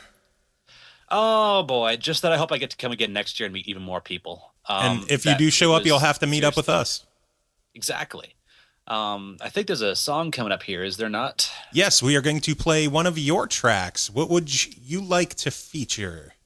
Okay, Mr. so Flexstyle. the track that I think we're going to play here is from the Final Fantasy III remix album project, which is currently in the works at OCR. This is a very short, happy hardcore track called "Hi, Mommy, Hi, Daddy." And Love the title. The reason I call it that was because the original song was called "Good Morning," and it just gave me the super bouncy feel of a little kid bursting into their parents' room at like 5:30 in the morning and just like jumping up and down on the bed, being the most exuberant and annoying and yet totally lovable little thing ever. Is the song title in all caps? The song title is in all caps. So the song title isn't just "Hi, Mommy, Hi, Daddy." It's "Hi, Mommy, Hi, Daddy." Yeah, it's that. Yes. Okay. So just verifying. I mean, happy hardcore is just one of the things I do. But if I was to choose, something that is indicative of all the genres I cover, then I would be here all day.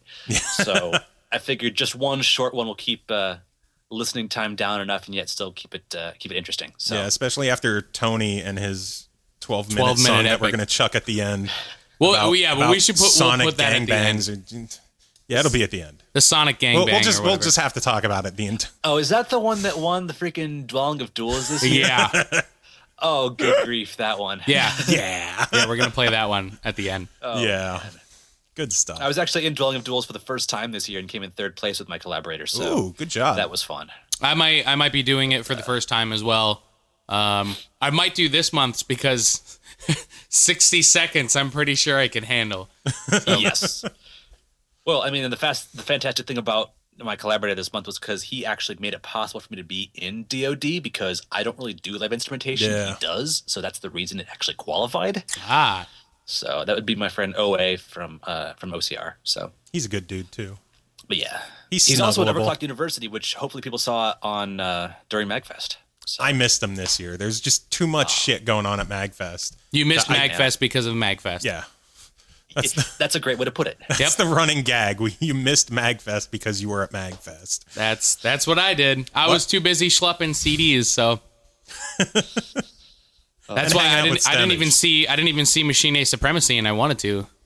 I missed that one too, unfortunately. Yeah. I wish I'd gone to it, but at the same time, I was hanging out with some people and didn't want to stop. So, Yeah. like, I regret not going to last year's MAGFest because freaking Earthbound Papas was there. That would have been amazing. That was at 10, not last year. Okay, that was at 10. Yeah. That was He's been to also all the of one them, I you know. went to, though. Bitch, I know. I know. But You again, know. we want to thank you for calling us. Good chatting with you. And here is an all caps song. That all caps song. Yes. Do you want me to? Do I? Yeah, really? I really do want you to say it again. Hi, mommy. Hi, daddy.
know what? Don't tell me what to do.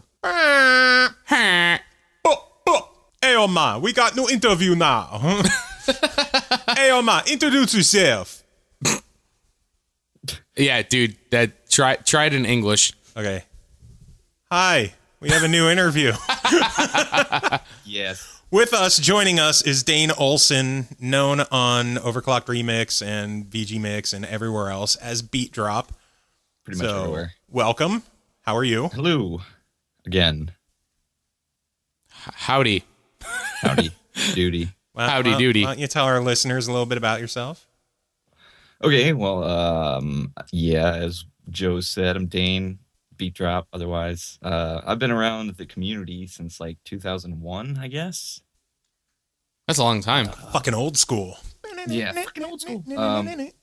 So, yeah, I've done a lot of stuff. I do a lot of original stuff, albums and whatnot. That's mainly what I've been working on these days, but I'm trying to get back into video game remixing as well. I like to do really obscure games like Jackal, for example. Fuck yeah. It's Jackal. So that's kind of my staple, is the shit that nobody else does. On OCR, he was like one of the very first Jackal remixes that I ever I'm saw. Still the only one. But I know him from before he was in game remixing because we were both on a KMFDM mailing list. Forever ago. Remember mailing lists? You would sign up and get email. No, I don't, actually. But we were both on there, and I saw just on Overclocked Remix, I saw the name Beatdrop come up. I'm like, oh my God, is that the same Beatdrop? And I emailed him directly. I'm like, dude, are you on Overclocked Remix? Did you just put a song up? He's like, yeah, man, I do music and, I like video games. I'm like, dude, fuck, I had no clue. I've been following OCR for a while, and just it's like worlds colliding. I thought it was really cool. Pretty weird. But not Power Man 5000 Worlds Colliding. No. Okay. No. That was not what it was like when worlds collide. Okay, good. I just wanted to You ready for me? I just wanted to clarify. That's all. So, what MAGFest number was this for you? This was number 3 Number for me. I went to 3. MAGFest 3, then I went to MAG 9, and now 12. So you're just gonna hit up like multiplicatives of MAGFest. You should have hit Yeah. 6 to get the every third. Multiples of 3. Yeah. So we'll see you at 15, I guess. Yeah. So, how was your MAGFest weekend? It was pretty awesome in general. There were ups and downs, as I'm sure there were for a lot of people. Oh yeah. A lot of emotions in the air. Crying on your shoulder at general, 5 a.m. in the game room. Yeah, like that. Game rooms are fun. It's like during the DJ battle thing, which I was really stoked to go to and everything, but I was in just such a shitty mood the whole time. I basically just sat against the wall, like way far away from everybody, and like brooded. Brooding's fun. I like brooding. Yeah. Except that there was this guy taking video of the whole thing. He was going around with like a expensive HD camera, shooting video of dancers and stuff. And he came by and like got tons of footage of me just sitting there looking all. I want to kill everybody. Comes in your face and you're like, fuck you, man. Life is pain. I didn't even I've acknowledge. fucking I was like, seen oh my shit. God, great. Having flashbacks during the DJ battle. Oh my God. Yeah. Speaking of, we just had Flexstyle on, so. Oh, nice. Yeah. Yeah, he's a cool guy. It was awesome to meet him for the first time ever.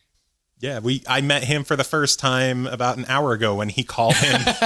Yeah. I never got to meet him at MAGFest. Oh, damn. Yeah, he's really cool. He's chill. That's the glory of this podcast is I'm not just going after like friends. I'm getting just people who are at MAGFest and getting their thoughts. And it's really cool to hear all the different things people have done because like me and you, I know that we hung out and I know you were in the Lumberjack Lounge hanging out with us and that we were farting around during MAGFest in general, but other people, you don't know what they're doing and what drives them to go. David Hubbard, I was looking forward to meeting him again, hanging out with him, but I didn't even have a chance to say, hey.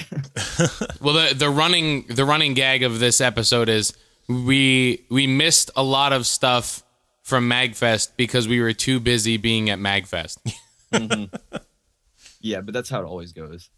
I've noticed. If that's a reoccurring thing, like I'm not going to be surprised. It's like I missed this concert because I was too busy in this panel, or I was too busy. No, like I missed a Rivals performance, which I was really pissed about because I was in the OCR panel.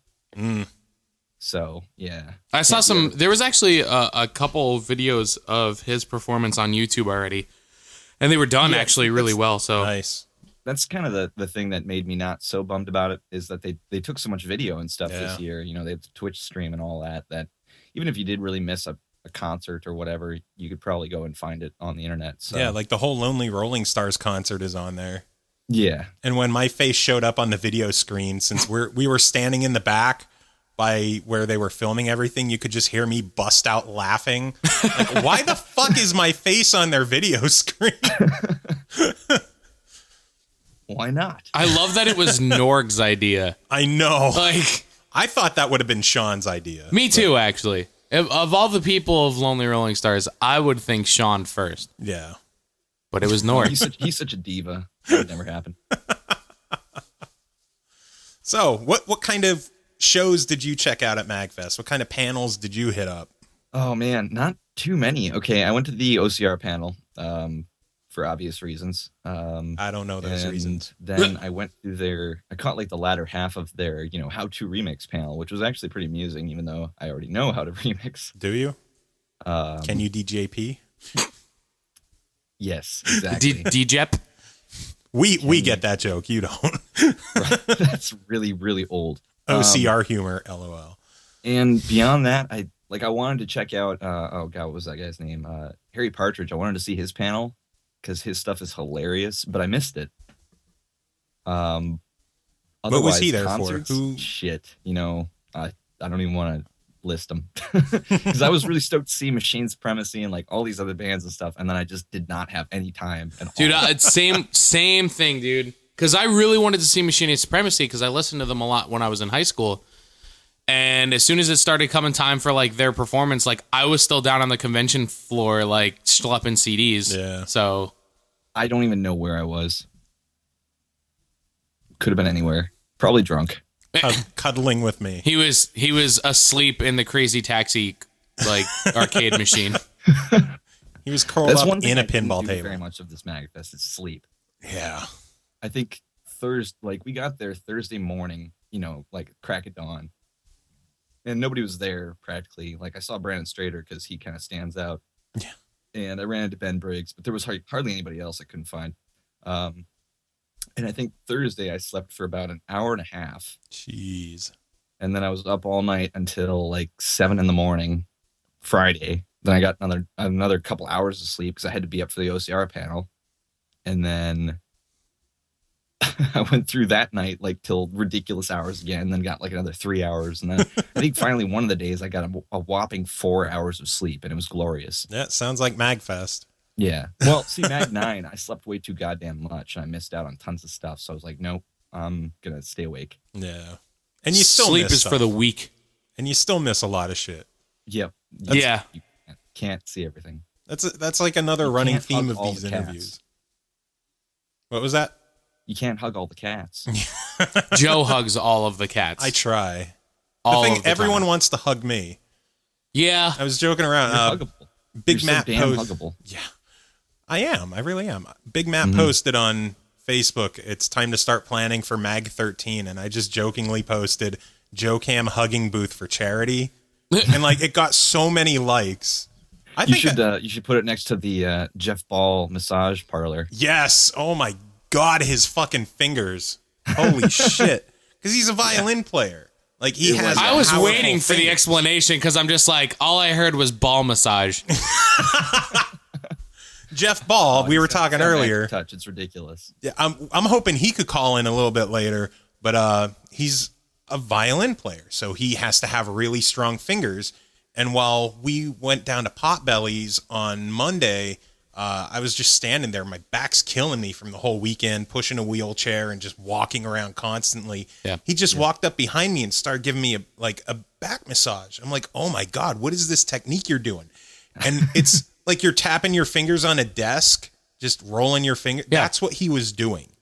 I know, you wouldn't Just- think that would be so amazing, but Just it his kicks ass. fucking fingertips. I couldn't believe it. Yeah. It's Jesus. mind blowing, really. Dude, That's Like, intense. You can't stop talking about it for good reason. Did he give you one? Me? Yeah. Oh my! How insane is that? Like, okay, he started, like, he had me, like, assume the hugging posture. Yeah.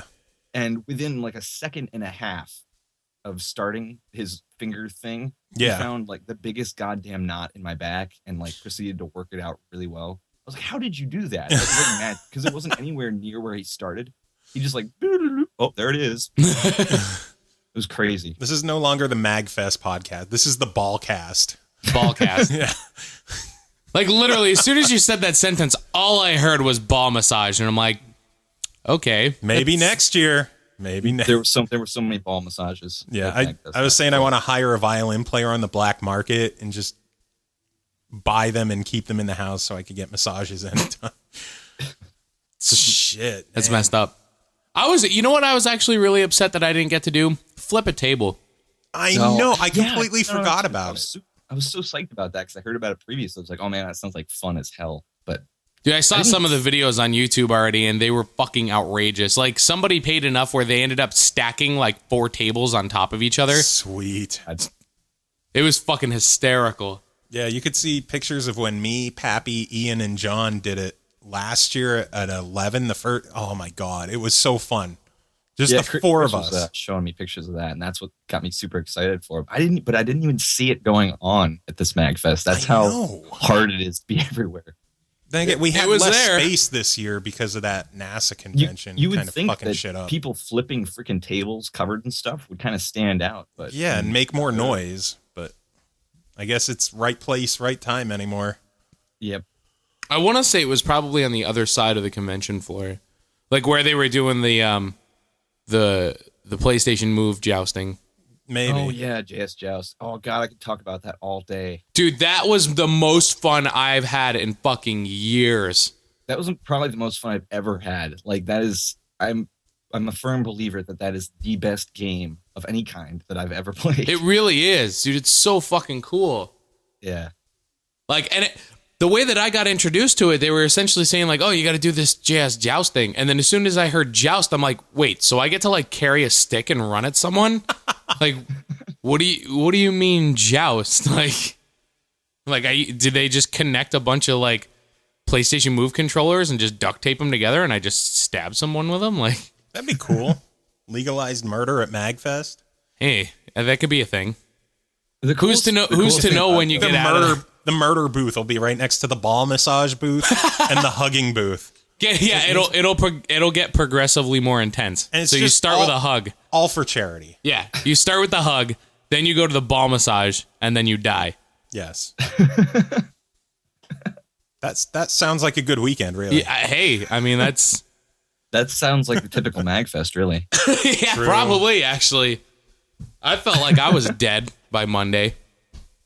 Oh man, but no, JS Joust, like the coolest thing about it, I was playing it for like 4 hours straight with Jeremy Pesner's friend Gail, who was like one of the coolest new people that I've met at MAGFest like ever. Like I did not know the guy before that, and then we just started chatting and stuff, and he was fucking fun as hell. We were playing that game for like 4 hours straight from like 2 until 6 a.m. Damn. And it was just crazy because like there was this huge circle, you know, like 80 to 100 people. And all these people would come up and you'd hear them behind you like, what the hell's going on? And then I just felt compelled to turn around and be like, oh, this is what's going on. You have to try it. And then they try it. And then they go, you just "Oh spread fuck, like I'm gonna that. stay It's here for the crazy. next 5 hours." Yeah, exactly. Because that's exactly what happened to me. Like, I started walking through there because I was like, "Oh, I still haven't looked at the other side of this convention, the convention floor."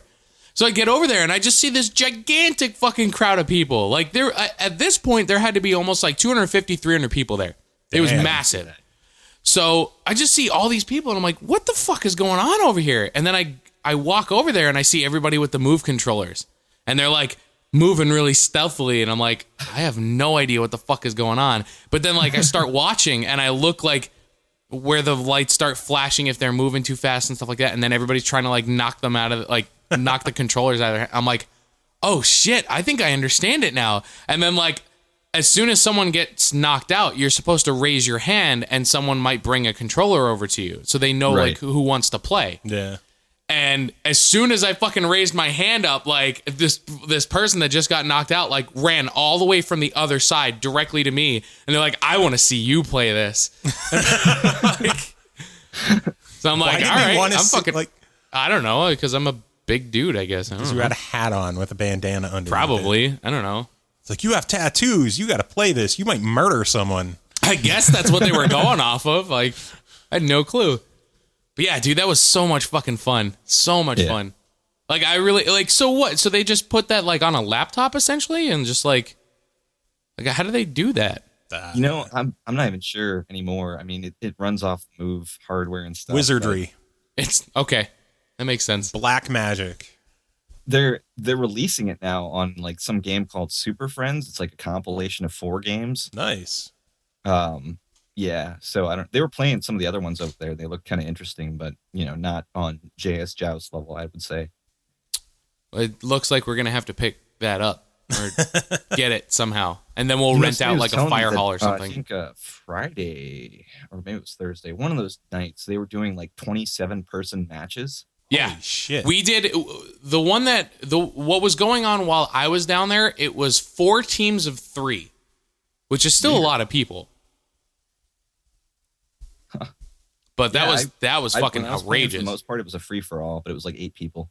Damn. Well, yeah, most of the other ones, it was just like everybody fend for themselves. This one, it was like you had a team of 3 people, and then you had to try and knock out the other teams. I did see some team matches going on, but I think it was just 2 teams when I was watching. Yeah, the 4-team one, that one was awesome. That was so much fun. Because then it was like you try and like make an alliance with another team without anybody else knowing about it. You just kind of like look over and you just like, you do the nod and you just like, yeah, like, let's go. Let's fucking roll. The musical component is really cool too. Because like you could just, you know, have your eyes look in one direction and all of a sudden you hear the music start speeding up. And you just like, start, oh shit, who's coming? Yeah. Yeah, dude, I really want that. I want to start playing it more because it was a blast. I might have to give that a try next year. Oh yeah. Get my fat ass down there. Waddling around. The immovable object. Dominate, I think, Joe. Because all you do is keep the stupid thing steady, and I think people would have a hard time unsteadying you. Come on, Joe. Just let it go. It's been 12 hours. Fuck you.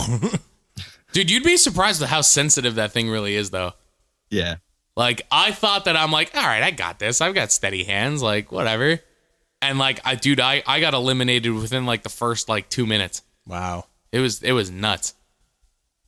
But we actually played, I did a teams one, and one of the teams that we ended up playing against was 3 Power Rangers.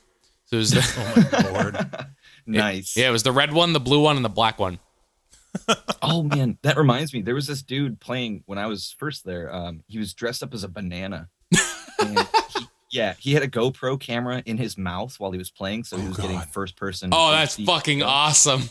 I know, and I had to go up to him after. I was like, dude, are you guys doing this for like YouTube or something? Like, what's the deal? And he gave me their web address so I could check it out. I think it's it's like something to do with Rage, like Rage Game or Game Rage or something like that. Basically, they do videos about games that really piss them off, I guess, or make them rage. So yeah, it was hilarious though. Like you can hear, I'm sure in their video you can hear me being like, "Go banana, go!" See, it's like little stuff like that where you're just like, it makes it so fucking outrageous. I saw the banana at the prom. How they had the metal step thing that all the cords are running under. We were sitting right next to that, just watching people trip. Because they're not paying attention. And the banana came by and he stumbled on it. He turned around, flipped it off, and then started dancing and walked away. I was like, that was the best reaction the whole time. But anyway, do you have any final thoughts that you would like to give our listeners on MAGFest? Well, you know, it's like the best time that you'll ever have if you like video games, music, or just socializing. So basically, if you like anything, MAGFest is the best time. That's kind of the consensus so far. Yeah, that sounds about right. If you like stuff, go to MAGFest. Yeah, pretty much. Stuff in general. So we've been playing songs in between interviews, and since you are a musician yourself, I figure, hey, might be a good guy to have a song. So anything you would like us to play from you? Well, I got this really old, obscure track that's it's not available on OCR. It was at a time available on VG Mix. I remember that site. It's a remix of Super R-Type.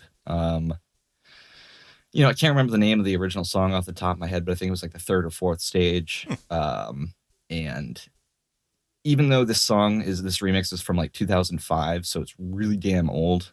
Even by today's standards, like my standards, is still pretty good. So nice. I have all the faith in the world that it is going to be good. It's interesting. I kind of like what I was doing. The original song has this kind of like housey garage feel to it. It has like the high strings, the thing going on through the main section of it.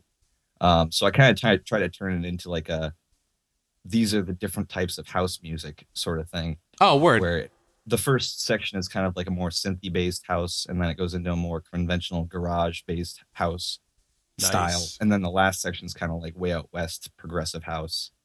It's weird. Nice. So what's the name of the song? Oh, it's called Hyperthruster. I like thrusting. That sounds sexual. I like thrusting at hyper speed. There's a really old song by Sly and Robbie called Super Thruster, which has this really cool groove to it. I guess Sly and Robbie, they mainly do like dub music and stuff, not dubstep, but dub. Synth-based reggae, basically. But I love that song, so I was like, Super Thruster. I can go one better, Hyper Thruster. Mega Thruster. So I guess the point of this is that you super thrust, and then you hyper thrust, and then you drop your beat. Yeah, but somewhere you have to hit ultra thrust, and then ludicrous speed. Ludicrous thrust. I think we just figured out whatever your next CD is going to be. Ludicrous Thruster. No, my next CD is Superluminal, so along the same lines. Oh, okay. That works. But I guess we will play that song now, and in the immortal words of Darth Helmet, smoke him if you got him.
don't give a shit. I don't give a shit. All right, we are back. Next guest, please introduce yourself. I am Jeremy Pesner, a.k.a. the Pez Man, a.k.a. Pezalicious, a.k.a. the Pez Project. And I can really go on with this forever and ever, but I'll stop here. Hey, and that's our time. Thank you. Do you have a collection of Pez dispensers? I don't. People have told me I should start one. I don't really have the space for them, but I have. I've put on a bunch of. I do have a collection of photos of Pez dispensers, which I guess is almost the same thing. Yeah, I guess so. It doesn't take up as much space. No, if you don't own them, your name is bullshit, and you're a fucking fraud. No, if anything, actually, you should contact Pez about doing your own signature Pez dispenser so that you can use it as merchandise. Now that I would do. That would be fucking awesome. You know, just like especially if I don't actually put Pez in them. You know, like if I put them out and they got like fucking E or something. I think that would get a lot more. Or get a lot of customers. Or Viagra. Different market, buddy. Yeah, cause a lot of boners. I just like the idea of going to MAGFest and like handing out Pez dispensers, and everybody there is just tripping on E. Oh my god! Like everyone just fucked out of their mind. Because that would be perfectly fine, right? Man, this laser show is awesome. This concert is insane. You're outside. You're in the parking lot. We're doing the Nerf battle. What are you talking about? You're an elevation burner. Advertising too, because it wouldn't actually be Pez. But to be honest, you know, they've already taken it. Nobody would care. No, they'd be like, the damage is already done. I guess I just have to embrace it. This Pez is awesome. Oh, yeah.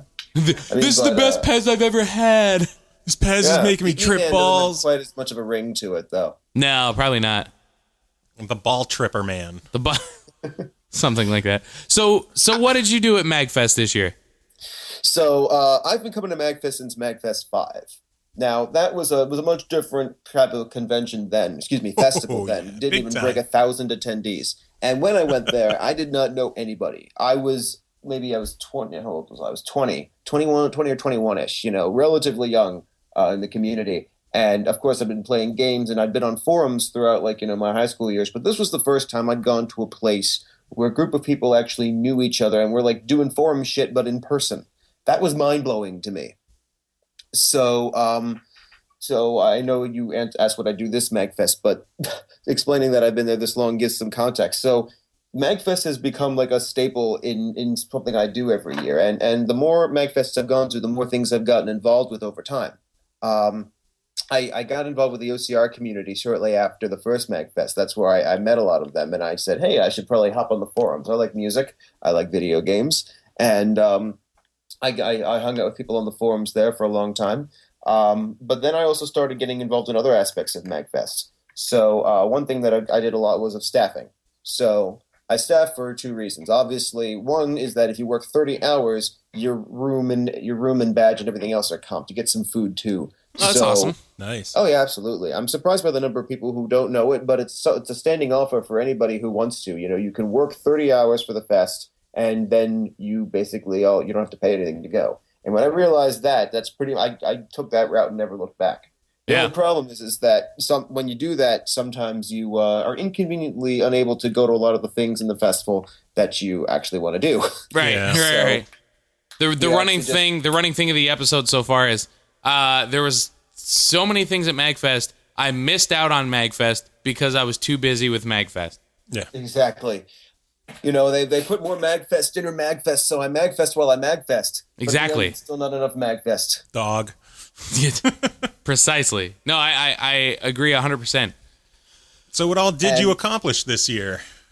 So that was the first thing. I staffed 30 hours and I prevented the place from catching on fire. Actually, the big thing I probably did on staffing was that I got some reg computers up and running. Nice. They just needed some boot CDs, and I just needed to figure out what was going on with those. The other thing that I do is I've gotten involved with the gaming intellectuals. It used to be called gaming intellectuals for the past few MAGFests, which is just a bunch of people who sit on panels and talk about the deeper, perhaps more academic side of games. But this year they turned it into the Music and Gaming Education Symposium, which was this whole track. It had a dedicated room and panels going in that room pretty much all weekend.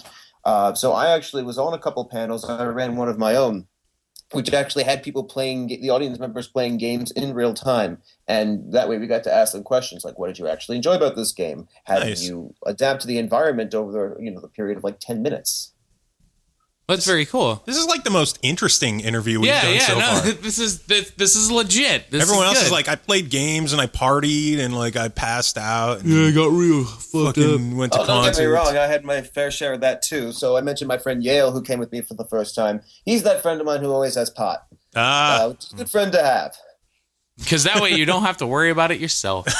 Exactly. Yep. Yeah, he's a good friend too. We've known each other about 15 years. So pretty much what I translated to was that I have pot, he had pot, and I didn't have to pay for it. That works. Pretty much, Which is the I was best able to get kind. high as long as I wasn't like responsible for one of those other things. I think very this is true. the only appropriate time we could have ever said YOLO Swag 420 on the show. 420 Blaze It. Kyle Gatto, Blademode 10/10.com. But yeah, I've never been like much of a 420 guy. I'm not like, I'm not huge into that scene, but hey, if the pot's there, really, why not? Hey, YOLO Swag. smoke it if you got it. That's For right. real. So those were the main things. I was split between like staffing, running some panels and talking about like, what's really sort of, how do games work on a cerebral level? How do they improve our lives? How do people actually learn things from them? And then of course, having some party times too. You got to get in the party times. Were you able to Absolutely. What performances were you able to catch, if any? So, I did catch a few. This Place is Haunted was good. Nice. I wandered into Mechanized Supremacy, but Jesus fucking Christ, not even the earbuds were enough for me to withstand that. That's a problem with shows like that. I'm actually pretty sound sensitive, so I have to bring my own. I forgot my noise dampeners this year, which are like actually like giant headphones things. Yeah, I got clamp you. over my ears. But I forgot them this year, and those work much better than earplugs. They look a bit ridiculous, but they work. They do the job. Hey, I don't care what I look like as long as I do that. Everybody always busts my balls when I go into a concert hall or whatever, and I always have earplugs in. But that's also because like I'm a musician and I want to protect my hearing because Fuck yeah. I kind of fucking need that. Yeah. Like I enjoy having working when their ears. hearing goes at 35, you'll be the one laughing. exactly. That's What do the you say? I thing. didn't Like hear that. What do you say? when your hearing goes at like 35, What? yeah. Fuck off. That's Took you long enough. fuck off is what he meant. I also you, caught Joe the DJ Cam. battle. That was fun. Any games that you got to check out? Oh yeah, well, the X-Men arcade game, the one that was responsible for the god-awful Colossus roar. Okay. Thank you, another anti-Colossus man. That's good. Yeah, no, I liked the game before it was cool. And I did actually play it through. That's one of the things I try and do every MAGFest is play through an arcade game with a bunch of random strangers. Nice. Yeah. Because seriously, like, there are no arcades anymore. So this is the place where you can go and find the cabinets and you play these awesome games. Usually it's like X-Men or The Simpsons or one of those other quarter-eating beat-em-ups, and now you can just play for free. It's like revenge on behalf of my 6-year-old self who was God, I sunk so much money into those things. Oh yeah. Damn, yeah. Yep, that because even how much money I ended up dumping into House of the Dead, like the first couple. Yeah. Like it's at least going to these things and playing the arcade games when they're on free play and really getting my money's worth. It kind of like balances out a little bit more. It does. It's like fuck you, Capcom or Konami or whoever was creating these games. It's the worm has turned. Yes. Free play. Eat my dick. So It's an arcade that does that yet, but it's just a matter of time. Yeah. oh, you know what? Go to Japan. You'll find one. Yeah. Dude, I want to go to Japan just for those fucking fighting cabinets that they had down there. Yeah. That was by far the coolest part of it to me. What kind of arcade cabinets are you talking about? Well, it's the Japanese style fighting game cabinets. Like so the white essentially- sit-down ones. Yeah, so essentially, like, you sit down and you go to play it, but instead of you, like, sitting next to the person that's playing against you, they're sitting across from you at another machine. Yeah, I've seen those. Now I know what you're talking about. So I think there those... was a section in the arcade room where they had some cabinets that looked like that. Those, like, giant white things. Yep, that's exactly what they were. I know those. Yeah, but those things are fucking awesome. Like, I kind of want to, like, build one of those.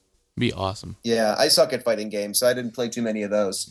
I'm mostly partial to, like, rail shooters, beat 'em ups, things where, you don't have to worry too much mechanically. It's like, go to that place and punch them or shoot them or whatever. Man, where were you when the other guys on the show were shitting all over me for being terrible at fighting games?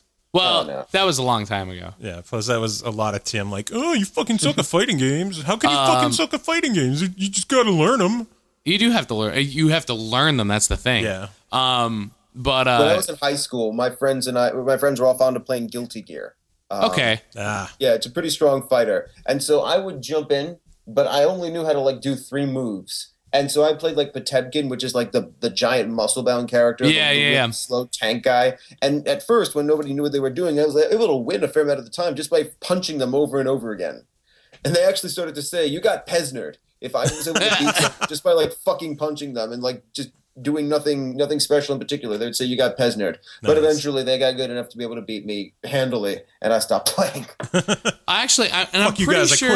I'm pretty sure there was one of these down there, but I was looking for one, and I don't think I saw it. But I wanted to play a Metal Slug arcade game. Yeah, I don't know if they got one of those this year. They might. Those always awesome. They might have, but I don't remember seeing it in the arcades back in the day. Yeah, like I know they had like a lot of like the Japanese like shooters, like the Raiden or Raiden or whatever. Like they had a couple of those, but I really wanted to play like Metal Slug on a cabinet, and I don't. I could check with the staff sometime this year, see if they've got one in stock. I don't know where they get their cabinets, but they've got their sources, so I can ask, see if they can get a hold of one for next year. Dude, that'd be sick. I tell you what, out of all the things that I was really excited about, like, dude, the arcade was just so fucking awesome. Mm-hmm. Like, oh yeah, it's fantastic. Told you. So when I wasn't schlepping CDs, that's pretty much where I was the entire time. So, so MAGFests to come. Is there anything that you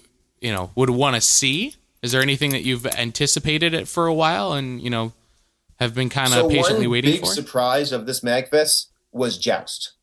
Dude, I've been talking about it like this whole episode so far. Yeah, like nearly everyone. So my friend Yale. Like, this was his first MAGFest, and he spent a whole lot of time, not even playing like a video game, but one just like where you're fucking running around a circle. Yep. It's the closest equivalent we have to Fight Club. Yep, pretty much. It was you can't talk about I'm not supposed to be talking about it. Nobody talk about Joust. It's first roll Joust. This is the Joust cast. Joust cast. Yeah. Oh my God, that game is just so much fun. So much fun. So Yale was telling me. So yeah, my friend Yale. This is his first MAGFest. He's like seeing all these different things, but he's telling me about this game called Joust. And I swear to God, I'm like, are you talking about the fucking game with ostriches and lances? What's so great about that? Oh, they did have an arcade cabinet of that. Yeah, so I did play it. Everyone's like talking about Joust, and it was like this game came out like over 20 years ago. What's suddenly the renewed interest?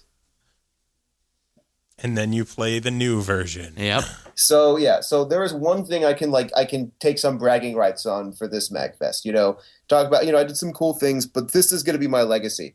This was like I want to say this was like 1:30 in the morning on Sunday. Saturday evening / Sunday morning. And so I'm hanging out with friends down there, just watching how Joust is played. I haven't played it all, and they're having like this ongoing tournament, and they're going to shut down soon. So I managed to get in, and I've seen a few games, but I don't really know what the hell I'm doing. And the thing is vibrating, and I don't even know what that means. But I managed to not get taken out until, and now there's 3 of us left. And I'm sort of kind of creeping around, and I managed to tug on the attachment strap of one of the others, and I get them out. So I'm in the fucking, I'm in the fucking final round, the 2-person final round where everyone closes in on my first game. And I'm just like, holy shit, what the fuck's going on? My mind is racing. And so I'm just like, well, how am I going to disarm this guy? It's like, you can't distract him anymore. It's just me and him. And so I just kind of like, okay, maybe I'll like kick him or something. I used to do some martial arts, so I didn't like kick him hard or anything, but I started tapping him with my foot a little bit. And I guess that disoriented him enough just because he fell back and he got out. You're winning Joust on the first try, this is what I said later on. I played Joust once and won Joust once.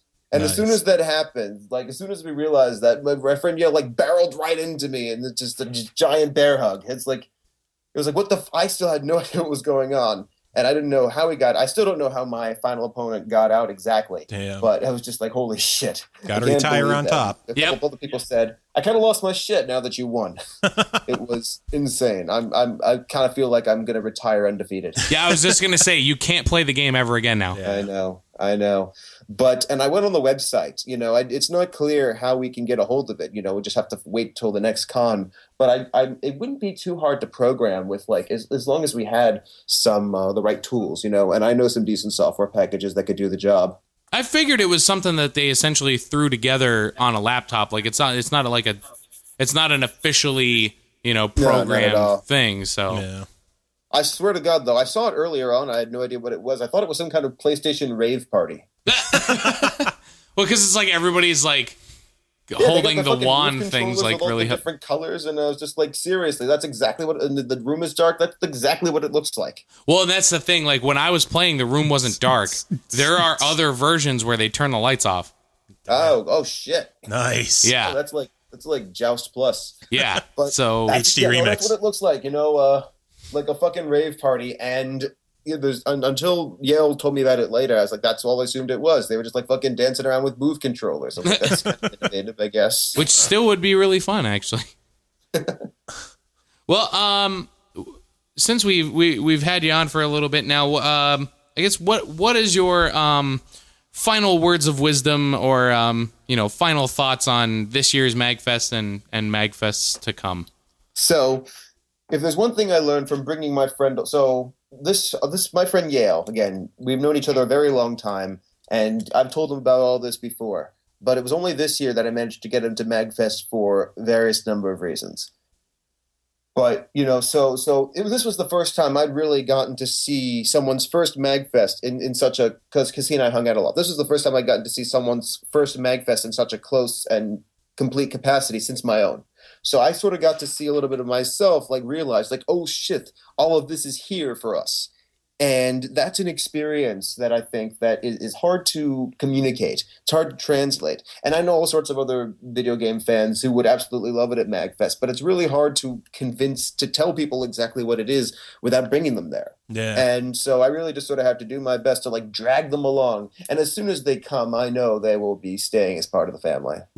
Yep, I agree. I'm right there with you because this was actually my first MAGFest, and and this, I will be making it abundantly clear to make sure that I am at every single one of them from here on out. So. Oh, exactly. That was my thing. MAGFest. So this is another thing I'll say. So like I said, I went to MAG 5, which was back in 2007, and ever since then, MAGFest and Thanksgiving have been the only two constants in my life, from year to year. I've graduated from 2 different schools. I've lived in a whole bunch of different places. I've been doing different things. I had different jobs, but MAGFest has always been there. Even Christmas, we're Jewish, so that's a little inconsistent for us. But MAGFest and Thanksgiving, those are the 2 things I can count on every year. The only 2 things I know what I'll be doing during that time. And no matter what else has been going on for me, I can always count on MAGFest and the people there. It's always something I can look forward to. It's always something I can talk about. It's always something that I know more or less what to expect when I get there. But I'm always pleasantly surprised, too. Well, I agree. I think it's definitely... I'm glad to have, something that I can kind of call as, my getaway and, the thing that I know I'm going to be doing, every year from here on out. And it's good to have that thing, so... And it's really good to be involved with the community because that is by far the best underlying factor that makes MAGFest so great. It's the people that go. It's a family. It is a family reunion every year. Well, and thank you for coming on. Way up from quirky second cousin to respected uncle. Yeah, pretty much. Well, thank you for coming on and taking the time out of your day to do this little interview with us. Happy to. Like I said, it's all in the family. Yeah, definitely, dude. All in the family. Oh, Jesus. Joe, do you have any ideas for a song or transition? Or I have no idea. We'll wing it. Red, orange, blue, and yellow, all the colors of the rainbow, lemon, cherry, strawberry, so many flavors you can vary. 1,064. So we wanna have some more. World famous candy makes you smile. World famous candy all the time. World famous candy makes you smile. World famous candy makes you feel alright. Man.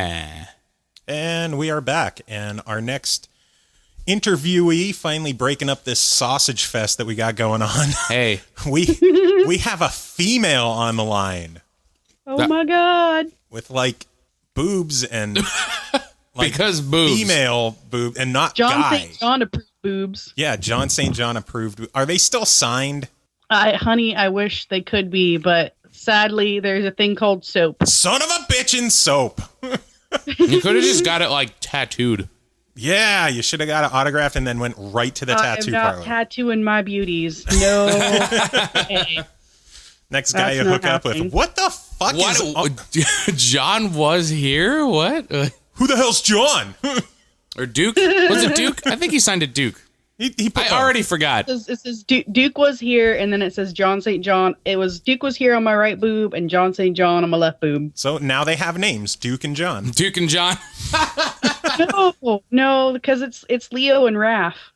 Leo. Leo and Raph. You're awesome. Leo, drop the sigh.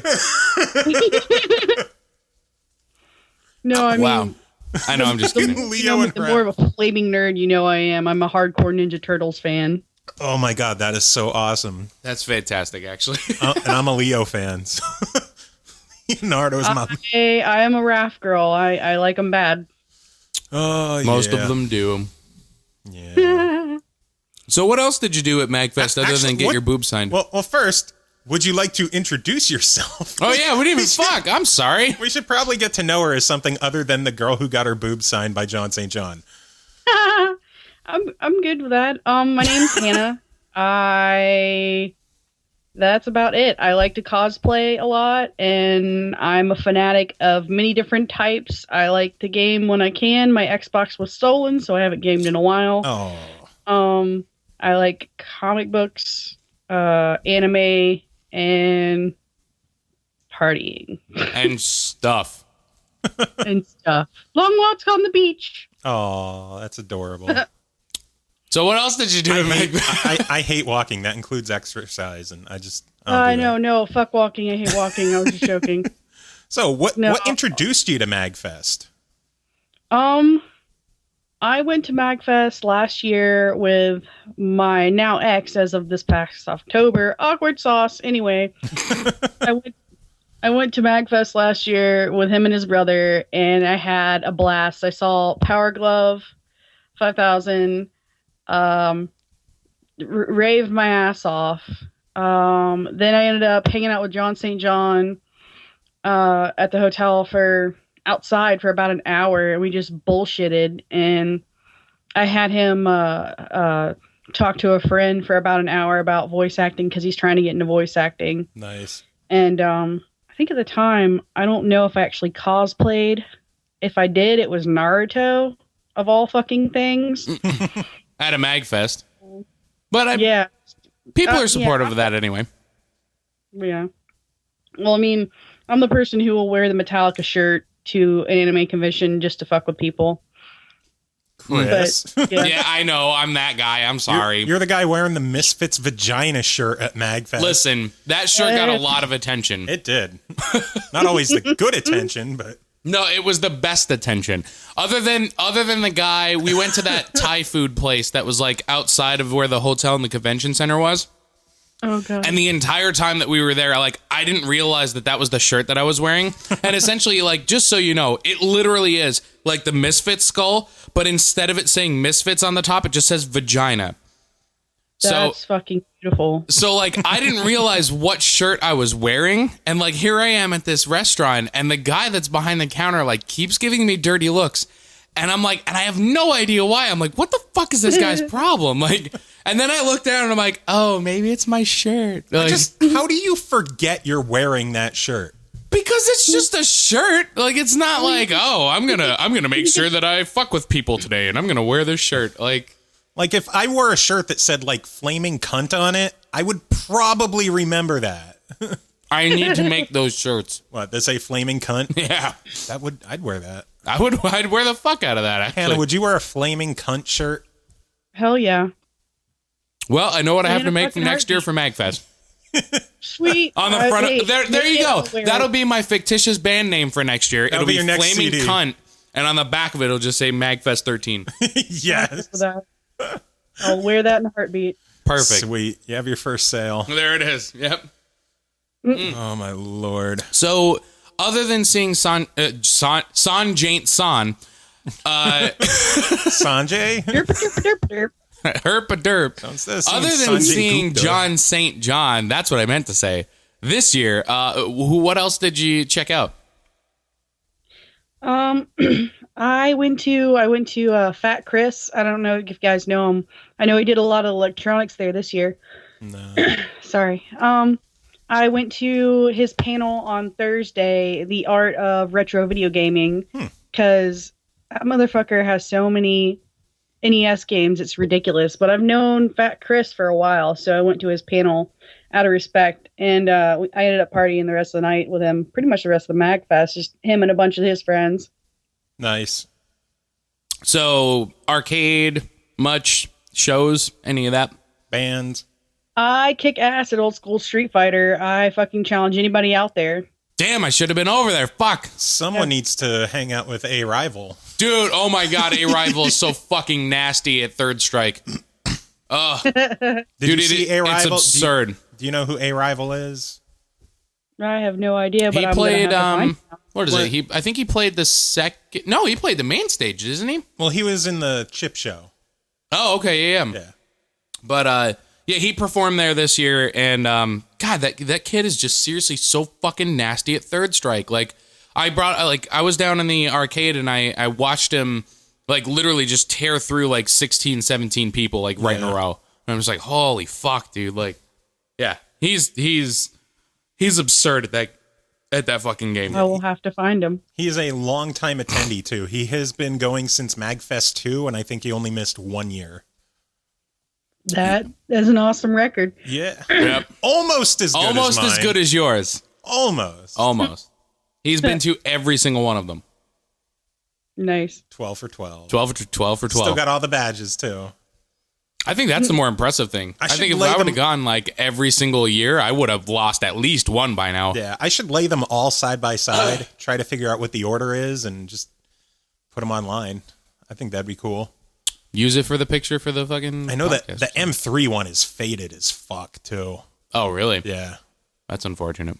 But M1 still looks good, signed by the mini bosses. Good job. I'm proud of you, Joe. I try. So we know I'm awesome. Let's hear more about you.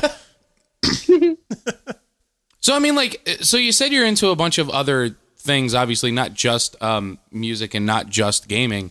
What do you think MAGFest really provides for those people that are still like kind of like on the fence of if they think that they should go to it or not? It's pretty much like a giant family is the atmosphere I get from it. Like everybody there, you go there and everybody goes there knowing, hey, we're all here to have fun. We're all here because we're a giant community of gamers, and we're here to play with this tech and just have a good time. And regardless if you're a hardcore gamer or if you're just somebody who plays, 3DS on the weekends or Pokemons when you're pooping. Which holy fuck, street passes. Oh my god. Yeah, no shit. Best thing ever. It's something to go have fun at and fun with. I agree. I'm actually I'm surprised it took me this long to mention this for this episode, but I was very upset that I go to MAGFest. I have like, before I got down, I had maybe 100 puzzle pieces tops. I didn't really have that much. Yeah.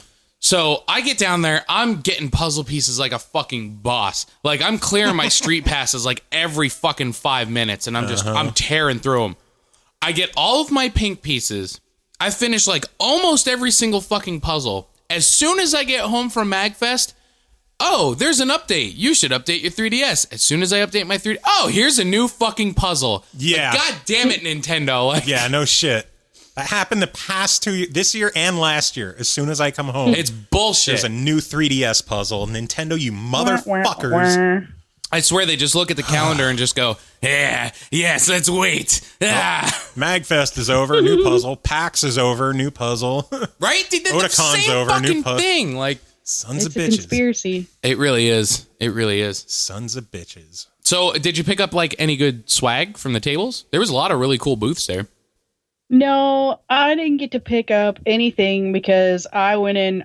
Somebody else bought the pass for me. I originally wasn't going to be able to go because I've been dealing with some financial hardships, so I wasn't able to get anything. I was too poor. Chris can Sad sympathize face. there. I completely sympathize. Had I not been selling CDs the whole weekend, I'd have been fucked. Like, Oh, I got like a dagger. The daggers of Kratos. If anybody wants them, I got them for sale. That's what I was trying to sell at my friend's booth, and I don't think anybody bought them.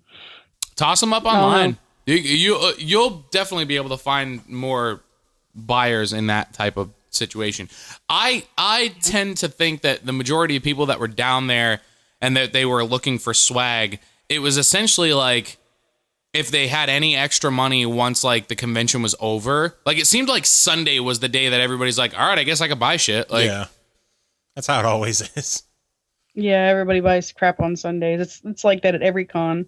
But I don't know if they got put out on the table or not, or it was some kind of logistics failures is why they didn't get sold. But I'll probably end up getting put online because I restored one of them. The other one I'm halfway done with. So they haven't been. I just need them sold. What kind of price did you Buy have? things. Since of their size, because they're like the actual size they would be. They're huge. These things are like 20 pounds per sword. And shit. and imagine little me lugging these things around the whole fucking time.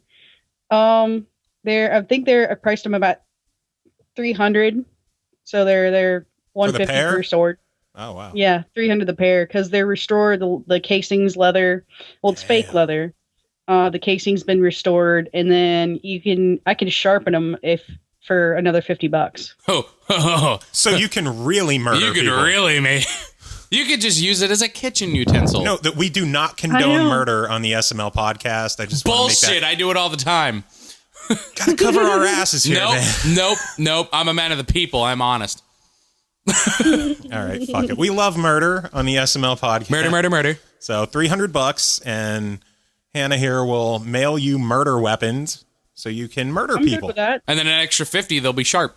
So you can murder better. Yep. And then bring them to MAGFest, and it'll be Murderfest. Murderfest 13. Murder and Gaming Festival. Hey man, I would still attend. I wouldn't even hesitate. I'm on that attendee train. I'm good with that. Yep. Nice. Maybe you know what? That's another thing we'll have to use for next year. Maybe we'll just have to make like a panel called like Murder and Gaming Festival. For all the straight up gangsters. Yep. All the incredibly pasty, white, nerdy gangsters that go to MAGFest. Listen. I can tan, but I just burn. I go right back to pale.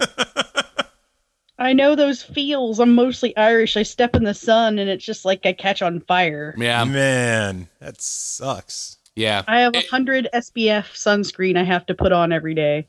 That's How rough. frequently do you catch on fire during the summer? Oh my! I don't go outside. What is summer? I don't know this summer. What is light? Fuck you, son. You don't know me. I do what I want. I run with gangs. Oh my god. So I know there hasn't been anything announced for next year, but if you would attend next year, what's one thing that you would want to see that wasn't there this year? One thing that I would want to see. That's a good question. How haven't we been asking that to everyone? I have. It's just been getting skipped over. Because, I mean, like, I think the thing that I would really want to see, I don't know, like the arcade was awesome, but man, if that was bigger, I don't know. Or if there was more, I guess, like, I don't know. I think it's mainly like that if the arcade was a little bit bigger. Maybe if there was more, essentially just like, it's not that there was anything there that I wanted to see that wasn't there at all. I just think I would want more of it. You're greedy. Just make a bigger arcade, make a bigger convention floor, so I have more stuff to look at and pretend to buy with my mind. I could get on that train. Yeah, probably see more stuff. I mean, this. I hate to be the copycat and follow behind and be like, yeah, more stuff. But honestly, I agree with you. Because it doesn't really seem like there was much missing. True. Vert was missing. Vert was missing. People. There were some people that were missing. There were a number of good friends that didn't make it this year, but yeah, always next year. Yep. Lucky number 13. Actually, if there's something that I want to see next year that didn't happen this year is me playing. That's it. True. So aside from that, I am perfectly fine with how MAGFest went this year. I am extremely. I know what I content, want to see next year that wasn't there this year. My boobs. I'm sorry, what? Huh? What? I'm not going to argue that one at all. I'm not going to repeat it. I was going to make a murder joke, but Murder and Gaming Festival. Yes. I was going to say murder, but her answer was better. So. It could have happened because I still don't know what happened in that hotel. True. So I'll give you a quick rundown of this story that I may or may not have said 2 or 3 times already in this episode. I think this will be number 4. Yeah, something like that. So essentially, and maybe you'll know some information on it. I went out, I want to say it was like Friday. Doesn't matter where. Doesn't matter. But so essentially, I went out in that area that was in the little town across from the convention center and the hotel and stuff. I was walking down the street. I got stopped by a cop, and the cop was like, "Hey, don't move. Don't go anywhere." And I'm like, oh, okay, yeah, sure, whatever. So then 5-10 minutes go by, and I go to move again because he hasn't been saying anything, and he hasn't come over to me. And he's like, "Hey, I thought I told you to stay there." And I'm like, oh, okay, I guess I'm staying here. And then like 5-10 minutes later, I see like 4 or 5 cops come around the corner with guns drawn and go into this other hotel. And I'm like, okay. What the fuck? Yeah, I have no idea what happened. Like, I haven't heard anything else about it. Apparently, I'm the only person that fucking like saw this happen. So, because I think like 2 or 3 of the other people that were with me were just like random people that I was talking to at the convention center. So I have no idea who they are. Like, so maybe like those are the only ones that are gonna back up any of the stuff that I say, and I have no idea who they are. Men in Black came around and pew, no one remembers. It's fucked up. Like, I don't know. So there had to be some heavy shit going on in that hotel. So maybe it is the Murder and Gaming Festival. So it might have already been the Murder and Gaming Festival. High five, bro. Essentially. Oh God. Well, Hannah, it's a pleasure to talk to you. Anytime. We had fun. Indeed. We're gonna have to have random people coming on the show more often. Yeah, this is entertaining. Yeah, it's easy to talk to friends, but it's more fun talking to people you don't know. Well, you got my Skype name. Feel free to just give me a couple hours heads up because I work weird as hell hours where I work. So just give me a heads up. Well, and maybe we'll have to have you on the show again sometime. There's a lot of people that want to get on, so I mean, it's yeah. We had to unfortunately turn away a handful of people today because we've been doing this shit for hours. Yeah, we started this at like noon. It's now almost 8. That was 2 when Jesus. we started. Something like that. Oh yeah, I think we started the first one at 2, but I got here for noon. Yeah, well, and that's we're already well over 2 hours worth of material, not counting all the music and all the other stuff that we're gonna have in it. So this is gonna be a long ass episode. Our longest show ever, but I think it's going to be a lot of fun to go back and listen to. I agree, just because it changes I'll up. be listening too. Cool. Feel free to dig through our archives. This will almost we're a couple weeks away from our 1-year anniversary, right? We're creeping up on 52 real soon. Ugh. I think this is 48. Oh, congratulations. 1 year together, Kris. I know, it's so cute. Oh my God. It feels just like yesterday that we were first starting this show. I'm not getting you a present. Good, fuck you. You're not getting a ring or nothing. You whore. Who is it? But yeah, so we'll keep in contact. Are there any like games that you frequently play, or any like gamer tags of such that you would want to have like people I said, play with I you? need to get another Xbox. Right now, I don't have any platforms at the moment. I had an Xbox, so that's gone now. Damn. So I will let you know as soon as I get another one. Word. Trust me. All right. Any final words about MAGFest for the listeners? Everybody should fucking go. That's sound advice. That's the general consensus. Pretty much, yeah. I don't think there's been one person that's like, meh, maybe you could like skip out of it. That's kind of lame. Nah, everybody's just like, nah, get your ass to it. So I agree. So, alrighty. Well, thank you for calling in. No problem. All right, and we'll be back in a couple minutes. So, Okay, bye. Words and stuff.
Yep. Yeah, okay. So, all right, next interview. We have another girl. Yay! Imagine that. It's like 40 guys in a row and then 2 girls. Yay! So, would you like to introduce yourself? Hi, my name is Elizabeth. I'm from Michigan. I drove all the way to MAGFest. I sell chocolate. You sell chocolate? I Could do. have bartered. I do. Son of a bitch. We could have bartered chocolate for CDs. Fuck. I didn't even think of Absolutely. I brought a lot of chocolate with me on the way there. That's what I survived on the whole time. Damn it. Damn. Well, now we know. Well, are you going to go next year? I quit. Fuck Of this. course. Okay, so then just bring chocolate next year. Yeah, we'll barter for our... I will, I promise. The only Flaming chocolate Cunt shirt. the only thing that I can have is dark chocolate because it doesn't have milk in it. So bring dark chocolate. Well, actually, in all chocolate there is a little bit of milk, even dark chocolate. I'll bring you some extra bittersweet truffles. They have the least amount of milk. Then I'll be fine. There you go, Chris. Eat a dick. You're eating milk anyway. Listen, I can't remember Shut the last. Shut the fuck up, vegan. I can't remember Enjoy that milk. I can't remember the last time God, that I. You enjoy your goddamn milk and I can't remember the last time that I actually had chocolate. I'm just saying. You're missing out. You're missing out. Especially we're a really small chocolate place. We all make our own chocolate, so it's really good. I'm placing an order with you after this interview. Right after the interview. Fuck it. Let me get some chocolate. I'll send you more of his Sounds good to Blademode me. CDs. He'll be bartering with my Yeah. I'll gifts. be bartering with someone else's shit. Apparently, yeah. So, how did you find out about MAGFest? I found out about MAGFest through my friends who ended up ditching me right before I left for MAGFest. Man, fuck them. They told me about it. They were like, oh, hey, let's go to this thing. There's going to be these really cool people there because we always watch YouTube. So there's going to be a bunch of our favorite YouTube animators there. And I was really excited to go and meet them. And so we were talking about it in June. And then here comes December. And I'm like, hey, guys, are we still going? And they're like, were you serious about that? What? And I'm like, yeah, I was serious. Of course I was serious. Why? I wouldn't talk about something if I wasn't serious about it. Well, now you can go back to them and just be like, you guys missed out on the coolest shit ever. Yeah, they're all really jealous. I talked to a bunch of animator people, and my friend, he animates things, and I'm like, I got this guy's email, but I'm not going to give it to you yet because you need to suffer a little bit. I'm not giving it to you because fuck you. Essentially. Plus, you met me, and that's awesome alone. Or what you should do is you should turn around and just be like, yeah, I got that guy's email. And then like 3 or 4 months later, and when they're asking about it, like, oh, were you serious about that? You wanted his email? I didn't know you were serious about that.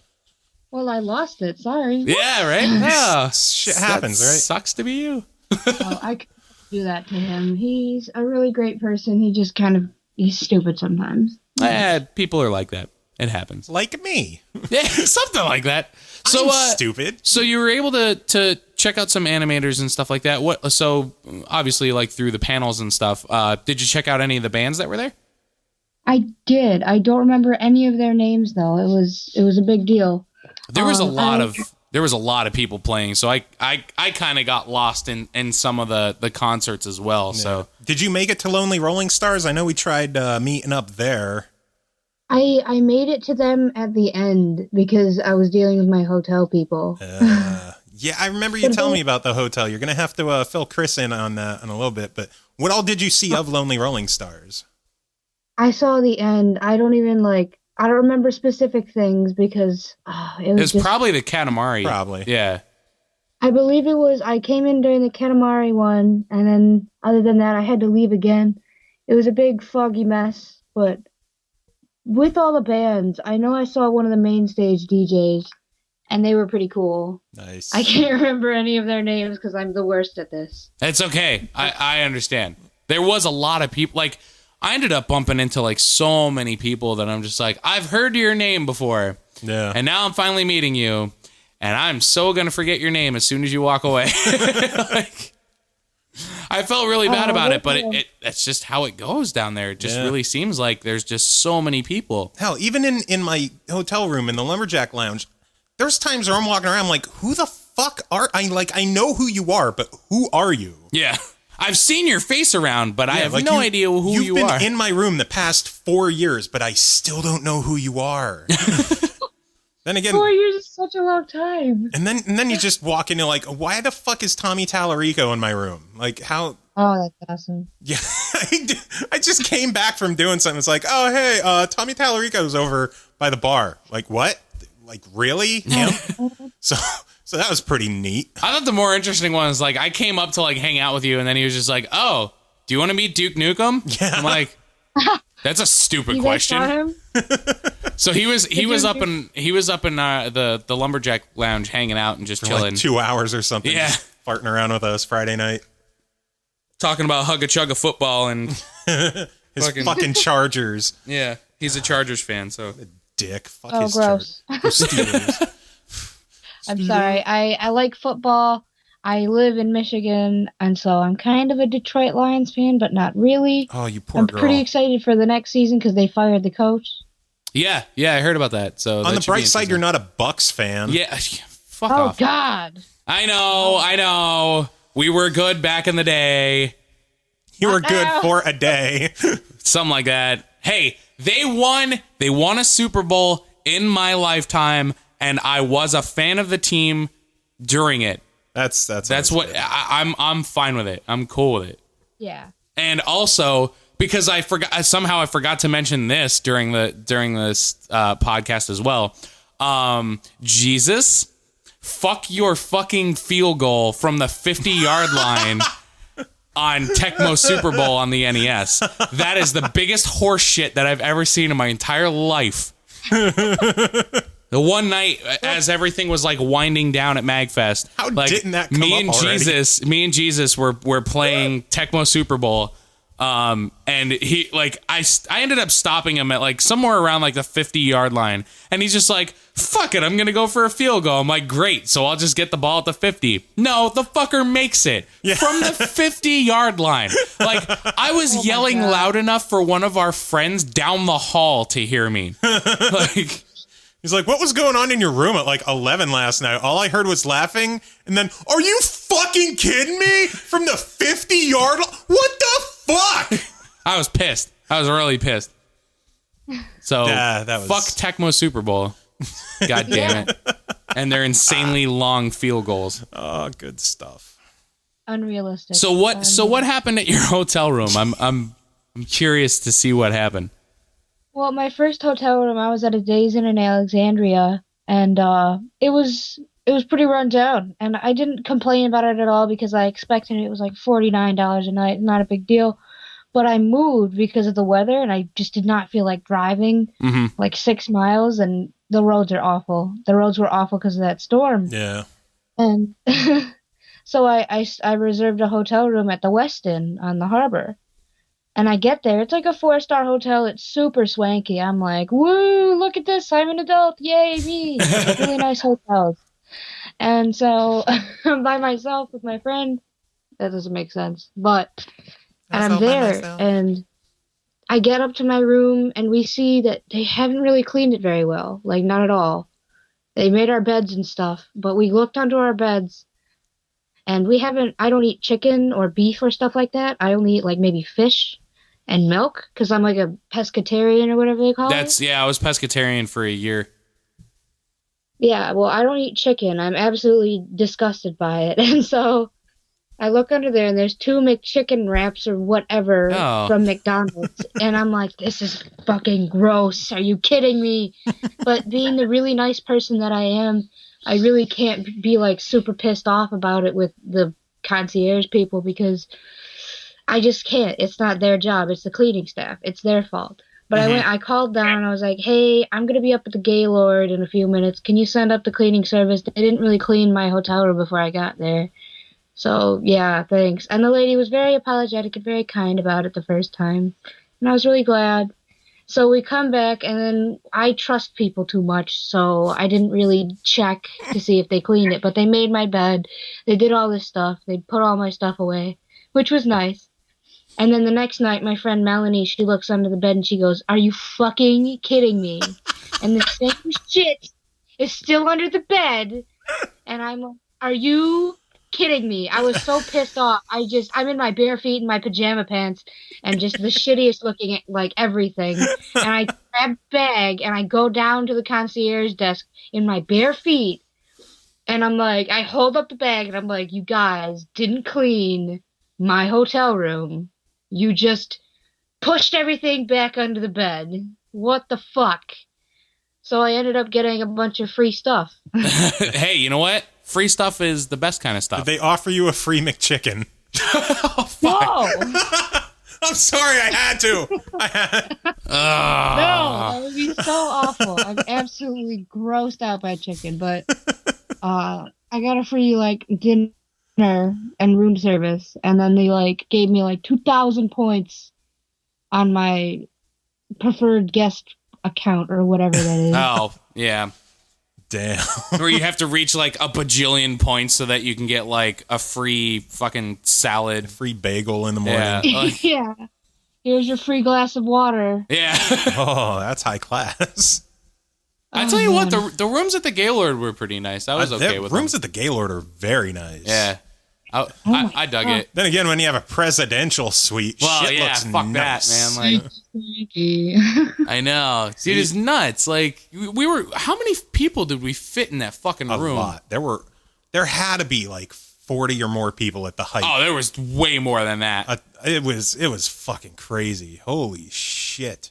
Should have come up to party with us. Yeah, that room was actually fucking badass. That was really, really cool. Next year. Like a rock star. Party like a rock star. Why? Can I mention something about Duke Nukem? You mentioned he was up there earlier. Please do. Yeah.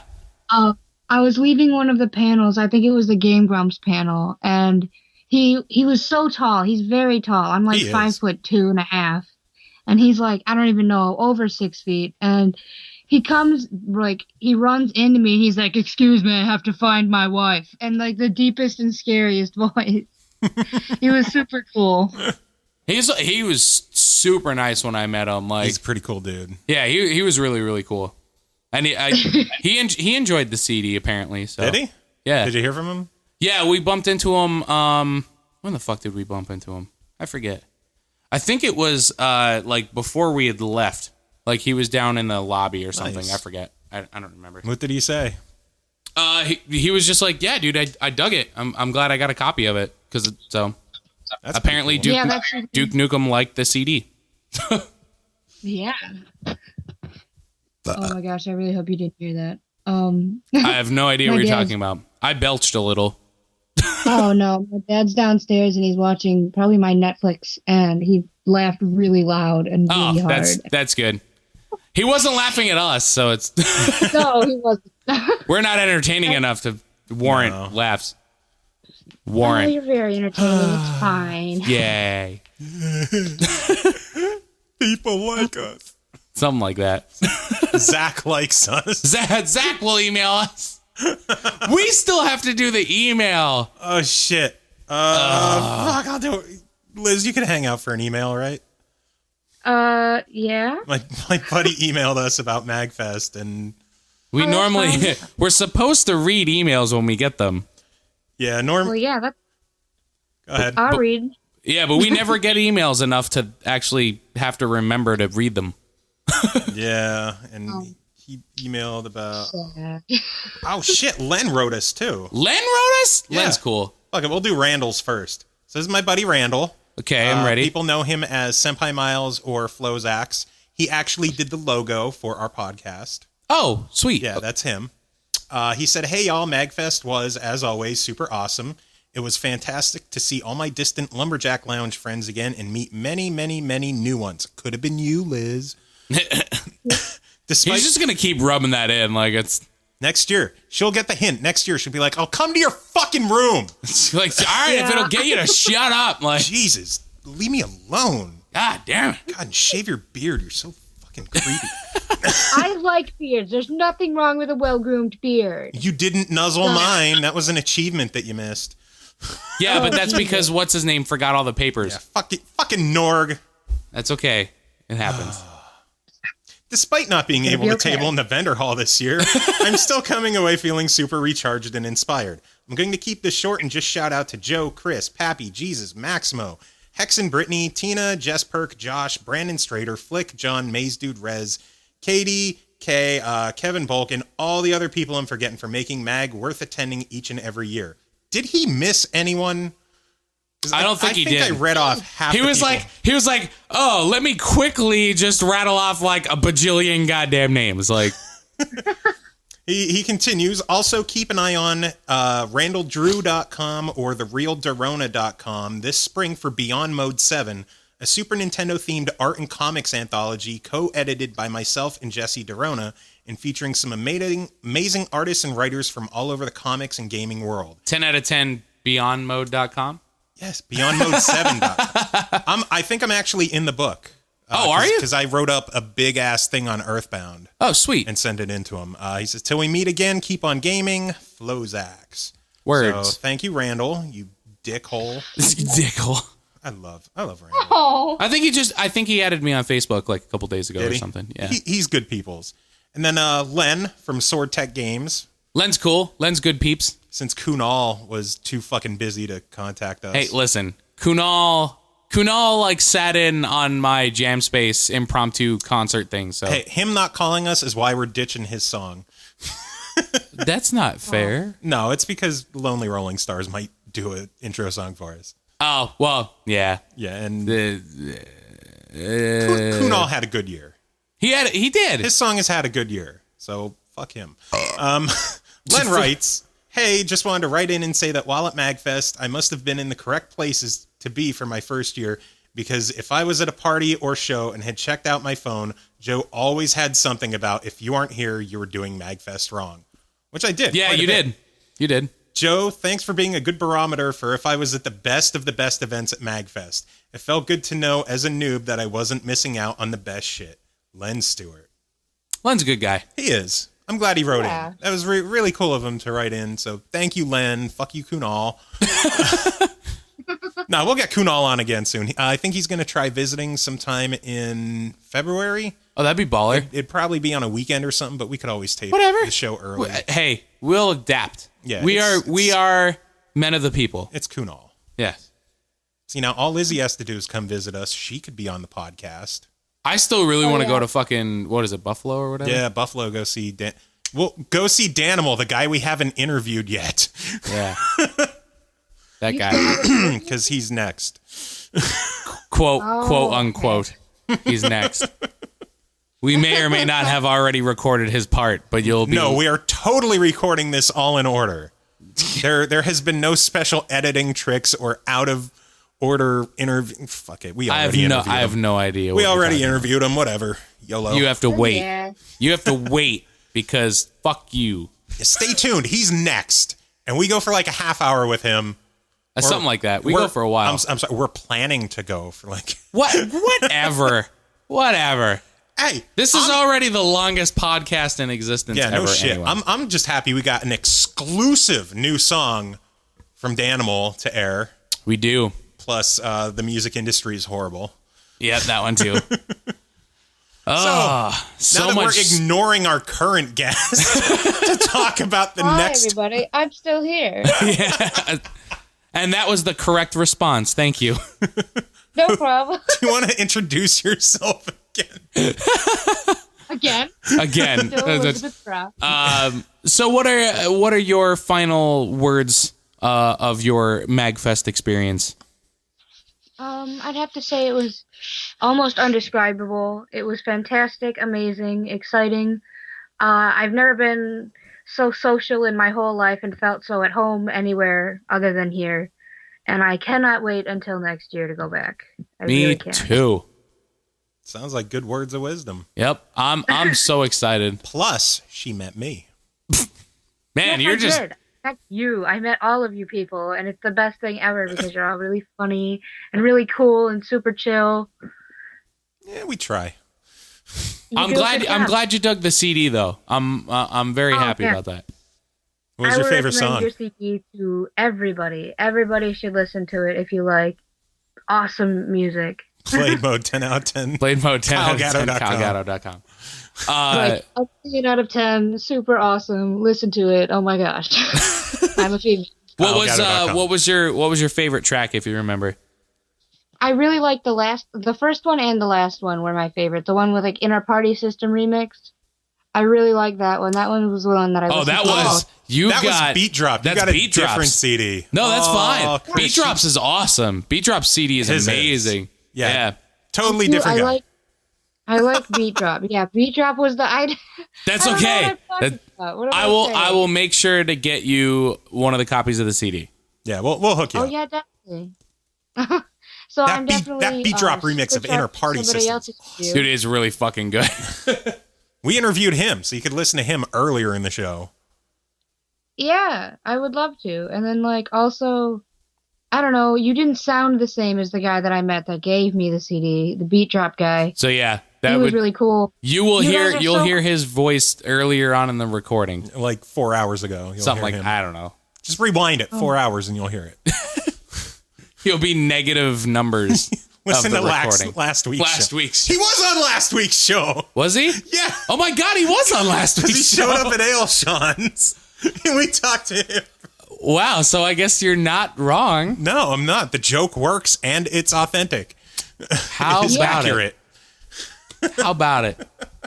Well, thank you for... I want to listen to your CD now because I'm sure, as much as I talked it up without knowing that I want to listen to it, I'm sure it's still really good. Now that I've talked up the wrong album... Hey, that's fine. I think I have to listen to yours out of obligation now.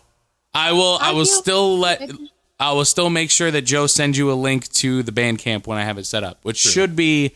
Hopefully, I'm hoping to have it up and ready for the weekend. So should be up soon. You could tell Kris to fuck off if you want. Why? No. I'm good, peeps. I thought that would make a great Yeah. segment ender. You're a No, segment you guys are ender. really cool. Well, since she missed Lonely Rolling Stars, I'm gonna play one of their tracks. That's cool. So we have the live one from earlier, and now I'm gonna play the Secret of Mana song because I fucking love that one. I really like I like the Rainbow Road one. That one's so good. I feel like I missed out on a lot of stuff. You did. That's why You I'm know what, excited though? to go back next year. That's fine, and that's kind of how I feel about it too. It's you will miss MAGFest because of MAGFest. You will. Yep. That's how big it's gotten. It's not the days of 300 people from year one anymore. 12,000 people. Oh, it was over 12. Yeah. Yeah. Over 12,000. Oh. No. I hate myself. You should. I hate myself and I want to die. No. So I want to say they hit somewhere around like 15,000, I think. It's insane. Whatever they did, it's nuts. I went to the closing meetings. I went to that for a little bit, and the guy there who was talking the whole time, he was really chill too. And he said there was like 12,000 people, over 12,000 people, and the only reason why they had like 1,000 people not show up, it would have been 13,000, but the weather was so god awful that 1,000 couldn't show up. Yeah, I'm not surprised by that. That's something we even talked with. We will talk with Danimal. No, we talked with Danimal about talking about the weather. Yeah, it was a bad year for mag weather. So, hopefully next year will be better. Like nobody's dying from the flu or something. There was a couple people that got the flu that are coming. But I was immune. Yeah. Apparently Ashley's getting sick, so I'm just a carrier. Oh, okay. That really sucks, actually. Sweet. Awesome. Well, thank you for calling in, Elizabeth. Of course, no problem. Call me Liz, Lizzie, whatever you'd like. Okay, whatever you like. Thank you for calling in, whatever you like. It was a pleasure. Indeed. It was a pleasure. We'll be meeting sure you guys. to keep you posted on everything that's going on with the podcast and send you links and all that happy horse shit. And okay, thank you so much. You guys have a great night. You too. And I guess Huber, fuck off. What? Why? Fuck off, Huber. Just fuck off. Fine.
right, and we are back with our final interview of the night. The one and only, our headliner and Flintstone vitamin connoisseur, Mr. Danimal.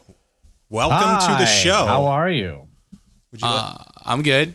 I'm pretty good too. Would you like to introduce yourself more? Cool. Man, we had that big, like, grandiose intro, and you're like, I'm good. Yeah. I'm all right. I'm alive. Hi. So introduce yourself. Tell us about you. So my name is Danimal Cannon. You might know me from my solo work under that name, but I also play in some other bands like Arm Cannon or Metroid Metal. Heard of 'em. I don't know. I generally play shows around some sort of weird video game related scene. It's kind of wacky. I just hung out with these dudes over at MAGFest. Indeed. Actually, I don't believe you and I did we meet? I don't remember. No, not at all. But Joe and we saw each other. I rubbed his head. Oh, that's cool. I mean, we covered all the bases. That's kinky. Yeah. Did you give him a CD? I don't know. Did I give you a Blademode I did CD? not give a CD. Son of a, I'll have to send you one. I'll give you a code for a free download of it when I set up the Bandcamp.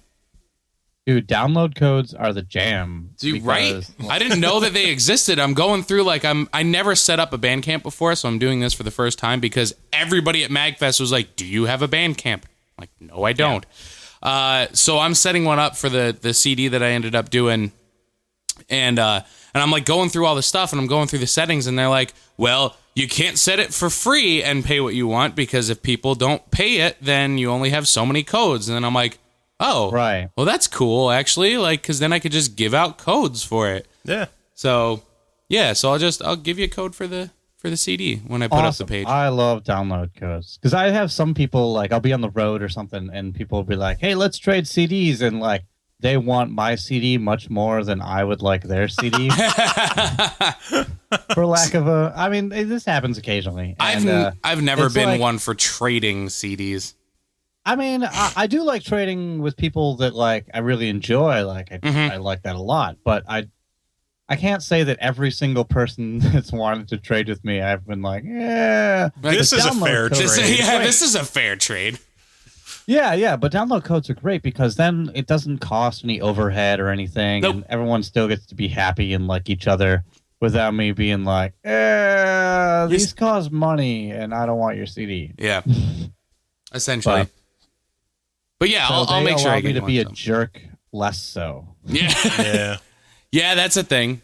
That is totally a thing. I feel exactly the same way. There was I feel really bad because even just at MAGFest, there was some kid that came up and he was just like, "Yeah, I put together the CD," and I was looking at it and I heard some of the tracks off it and I'm like, "Yeah, this is great."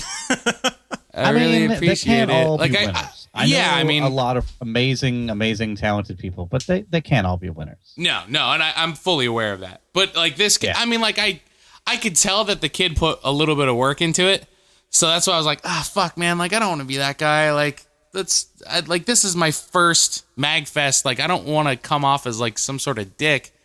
Because everybody that I met was really, really supportive and just really awesome. I'm like, I can't not be that guy for this kid. So I'm just like, yeah, dude, thanks for the CD. Here's one of mine. Yeah. I mean, we know yours is good because you have Ale Sean on there. And that's a stamp of approval right there. Well, I had him, Stemage, and Norg, so. Yeah, thanks to me, I hooked them up with some friends. Yeah, that's kind of not a bad lineup right there. That's a way to make an introduction. That was the only way that I was able to sell the CDs. I'm like, hey, this is my first MAGFest. This is my first video game remix CD. I know you have no desire of want to pick the CD up. However, there are tracks from Ailshan, Stemage, and Norg. And essentially, as soon as I said that, they're like, well, I have to have this then. I have money in my pocket. Let me make it rain on you. There's a lot of good stuff out there now, and there's stuff that I probably even would love that I just haven't checked out because there's so much of it. Yeah, it seems like there's just a lot of people getting into this now. So, I'm just starting to get into it as well. So I'm just as much of a noob in this kind of category as anyone else just starting to get into it. But I do have a little bit of background with a lot of other stuff. So I would tend to think that the stuff that I'm going to put out isn't garbage. It might not be amazing. Yeah, it might not be amazing, but it's not gonna be poopy. It's passable. Yeah. I mean, Okay. No, I can live with passable. you won't want to set it on fire. Exactly. Right. You might do it on accident. If it does happen, it's like, I'll take it or leave it. Like, I'll live. Right. But you won't go out of your way to burn it. right. Yeah, I mean that costs lighter fuel or matches. right. And there's like ashes to clean up, and Well, I mean, it essentially just cleanup. melts to a puddle of plastic. I mean, unless you're pouring that melted plastic on someone, it's just not worth the trouble. Yeah, I tend to agree. Wow, dark turn. I like it. That's how we roll. You missed the fun stuff earlier. Oh God, The M in MAGFest now stands for murder. Murder and Gaming Festival. Murder and Gaming Festival. Hell yeah, And that conversation was started by the girl. yeah. The only female that we interviewed so far. Oh, wait, we might have had another one. We're not recording these in order, so... Oh, that's true. Fine, I'll give you that one, Joe. Yeah, one they of don't the need to girls, know that. potential girls from Hannah. It was Hannah. It was Hannah. Let's just skip the pluralities. It was Hannah. It was Hannah. She wants to murder people with her Kratos blades. Something like that. So what did you do at MAGFest this year? Besides eat So Flintstones this push-ups. MAGFest, I actually did less than usual because I'm a weird guy. I performed a solo chiptune show on Friday as Danimal Cannon. I played some tunes on Game Boy and then played guitar solos over them. And then after that, I played a show with my other band, Arm Cannon. And so for me, playing two shows is actually less than usual. But what was cool is they were both on Friday. So the rest of the weekend, like as soon as I was done with that, I pretty much just partied. Took the your entire pants time. off and partied. Sweet. Yeah. That's what I like to hear. I was supposed to be in like the vendor area selling things, and I set up for like an hour, and then I was like, I'm just gonna go party instead. I noticed that there was a lot. Like, I was one of the few people that was actually at the tables, and everybody was like, "Hey, since you're gonna be down here, could you like watch my shit for me?" Like, Yeah. Like, do I get a It cut? was, I mean, it was bad in the way of like making money, but it was good for like hanging out with people and having a great time. So Yeah. right? you know, you I- kind of have to weigh that. Yeah, a no, little bit. I totally agree. I essentially, like, with this being my first MAGFest, like, and because I wanted to make sure that I covered my costs, like, the majority of the time I was schlepping CDs down on the convention floor. So, I mean, like, but I still got in a lot of stuff that I wanted to do. So, Yeah. you know, maybe years to come, like, I'll get the balance a little bit better, but... Well, I did really well. Like we had a booth set up like in the concert hall, like when I was playing, and I did really well right after I played. So obviously that meant like, oh well, I'm done now. Yeah. I don't have to worry about it now. Not setting up because I had already sold some stuff already. But I don't know, MAGFest. There's so much stuff that you want to do, like, and so many people you want to hang out with and talk to, and you can't give, 30 seconds to every single person that deserves it because there's not enough. And so I think I got my 30, so it's I'm a good. series of sacrifices, is what MAGFest is. Yeah. You miss MAGFest from being at MAGFest. Yeah. Yeah, no, there's whole like, I feel like you can have like 40 different independent MAGFests, and each person is experiencing it like completely separate from someone else. And all these things happen that no one else knows about. Like I went to a concert in a hotel room on Saturday night. Damn, who? It was in a suite. Yeah, it was this guy named Note was playing. They had a PA and vocals, and it In the hotel room. Down. Yeah. Oh yeah. That's fucking But- awesome. It was incredible. I took some vines of it actually. So if you go look on the Danimal Cannon Vine, I think there's one or two of them up there. Oh, there's something that I let me forgot tell to you, fucking it's a do. Party. They had like projected visuals and PA, and the crowd was bumping. There's like 50 people in this room. So, Danimal, what are you doing next MAGFest on Saturday night? I don't know. I like the gorilla shows, man. We'll get you to play in our lumberjack lounge next year. Yeah, well, they did threaten to throw everyone out of the hotel for violating all kinds of fire code. But I would imagine, yeah. in the name of rock and roll, in cheesy 80s movie way, it was awesome. Nice. That pretty fucking sounds awesome. like that's the kind of stuff that I want to know. That No, happens it was at aw- MAGFest. it was fantastic. But it only lasted for probably about a half hour. So I mean, there was That's a all it party needs going to. on. Yeah. That's, Oh, yeah. That's all you need. It's all you need. But, I gotta admit. so this was your first MAGFest. This was my first MAGFest. So I'm sure you heard a lot like leading up to it. Oh God, yeah. We've been talking about it on the podcast for fucking months and months and months. So did it like live up to your expectations? I apologize if you like covered this a little bit before, but honestly, like it blew them out of the water. It really did. Wow. Like didn't I tell you? You won't know until you're there. And it is. It's the best way to describe it. Like someone can tell you until you're fucking blue in the face of how MAGFest is. And you can be like, oh, okay, yeah, I get it. But you don't really get it until you're actually there. Yeah, This is something I wanted to ask you, since we didn't really cover this yet. Compare it to PAX. It's completely different. Like PAX is specifically like, oh, here's what's new and crazy that's going to be coming out in gaming. Like, here's sneak peeks on stuff that like nobody fucking knows about yet. It is specifically only designed for the strict gaming community. If you had to pick one, MAGFest, fucking hands down. Didn't I tell you that? But that's also because MAGFest is right in my wheelhouse. Like, yeah, I'm a musician who games, so it just makes sense for me. But again, didn't I tell you that? Oh, I 100% agree. 100% agree. All year, he's like, dude, I just want to go to PAX East. I just want to go to PAX East. And I'm like, that's because you haven't been to MAGFest. No, and it's exactly true. It's exactly true. If I had, like, honestly, if I had to pick between the two, if I was only able to make it to one, fucking MAGFest. Yep. Literally would not even hesitate. So well, that's an endorsement right there. That's 100%, dude. I will fucking, I'll get a MAGFest tattoo. I don't give a fuck. Like, wow. No, I really enjoy PAX. It's definitely different. I think I have like an odd view of PAX, like coming from like a VIP perspective. Probably. Which doesn't matter to anyone ever. But because there is definitely a sense of community there, the people that have been working there. In fact, MAGFest, for a lot of their shows, like their whole stage crew is actually stolen from PAX. Is it really? Yeah, it totally is. So it's kind of funny. So the same people that I work with over at PAX, like when I play a show over there, are the people who run the stages over at MAGFest. And there definitely is also the community thing going on, but PAX is so much bigger that I think it's difficult for the average person to really find that. Yeah, and I kind of have that feeling.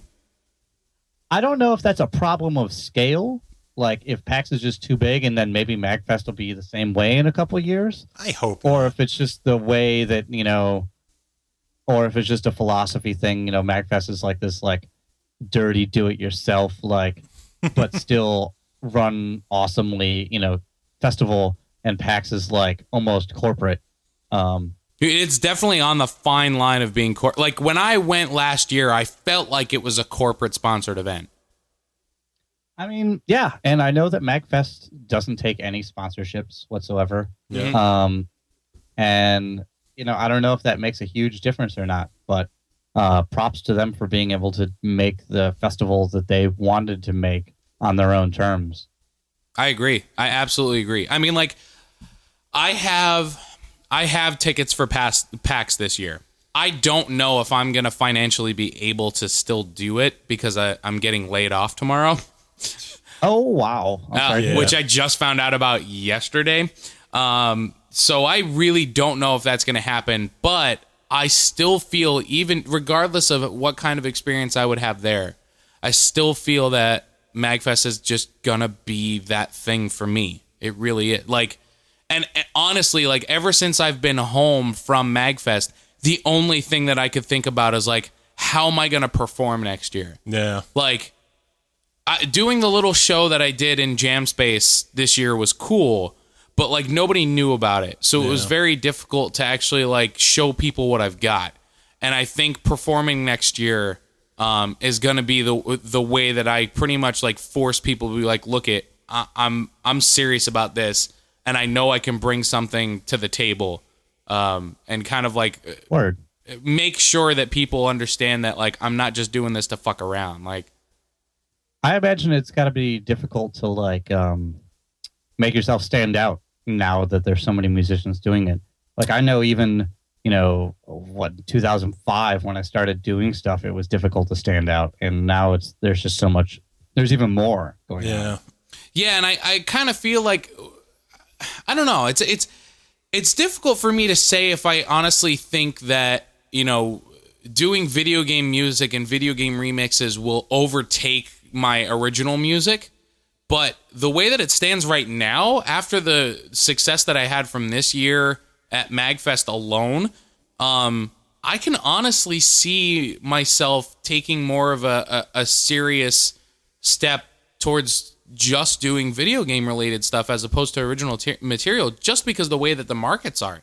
I mean, like, nobody gives a fuck about original music anymore. Nobody. Like, nobody cares. To me, I'm actually going in the opposite direction because I did covers for a really long time, and now I'm finding success with my original stuff. But a lot of the success I'm having is because people have known me from projects that did the cover stuff. Right. Yeah.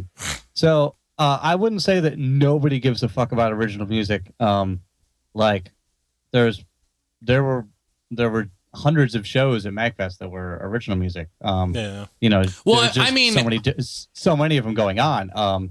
But they might not have the same gravitas as the video game stuff there. Right. Yeah, I mean, my main thing is like I've primarily been in like strict like original like metal and melodic death metal bands and stuff like that. And when you're starting from just doing an album and gritting your teeth and going out and doing the shitty shows and just doing everything that you can to make a name for yourself, the people that go to those shows don't care. Like, they're just kind of like, they're going out, they're going to a bar, they're getting a couple drinks in, they'll listen to some music, but they don't want to buy your CD. They don't want to try and support you to try and, make a little bit more of a name for yourself. However, when you go to places like MAGFest and you're doing something there, it just seems like the community and the people that are there care so much more than they have a lot more enthusiasm. Yeah, to them. I definitely know that. And that's the thing. That's what's kind of like making me just kind of reevaluate where I'm going as far as a musical sense.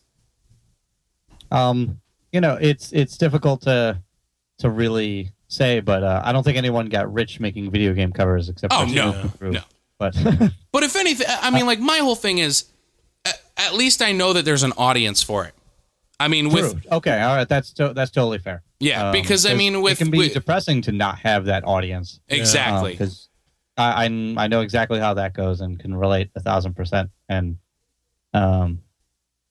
And then seeing the enthusiasm of people there, it's like, oh wow, that's why I do this. And that's the thing. I mean, like, I've busted my fucking balls like doing CDs and stuff like that for original projects, and then it's just like, man, I'm really proud of this, but nobody's listening to it. So I like how you turned Jewish when you said it. I'm busting my fucking balls. I'm busting my balls. My balls over here. My balls, they're so sore. Oh my god. But it's true. It really is. It's really true. And then, coming to MAGFest and just doing the CD, like, nobody saw me perform up until that point. Nobody knows what it's like. They just like supporting new people there. Right. Especially the fact it's like, hey, I'm new here. This is my new CD. I'm just entering this whole scene. It's pay what you want as long as it's $1. People are like, you know what? Fuck it. I'll give you $5. Yeah, everybody was really, really nice with it. Everybody's supportive of helping new people out. Mm-hmm. So yeah, I guess you don't see that a lot of places. You never see it in anything else. Like, I was so blown away with that. It's not even funny.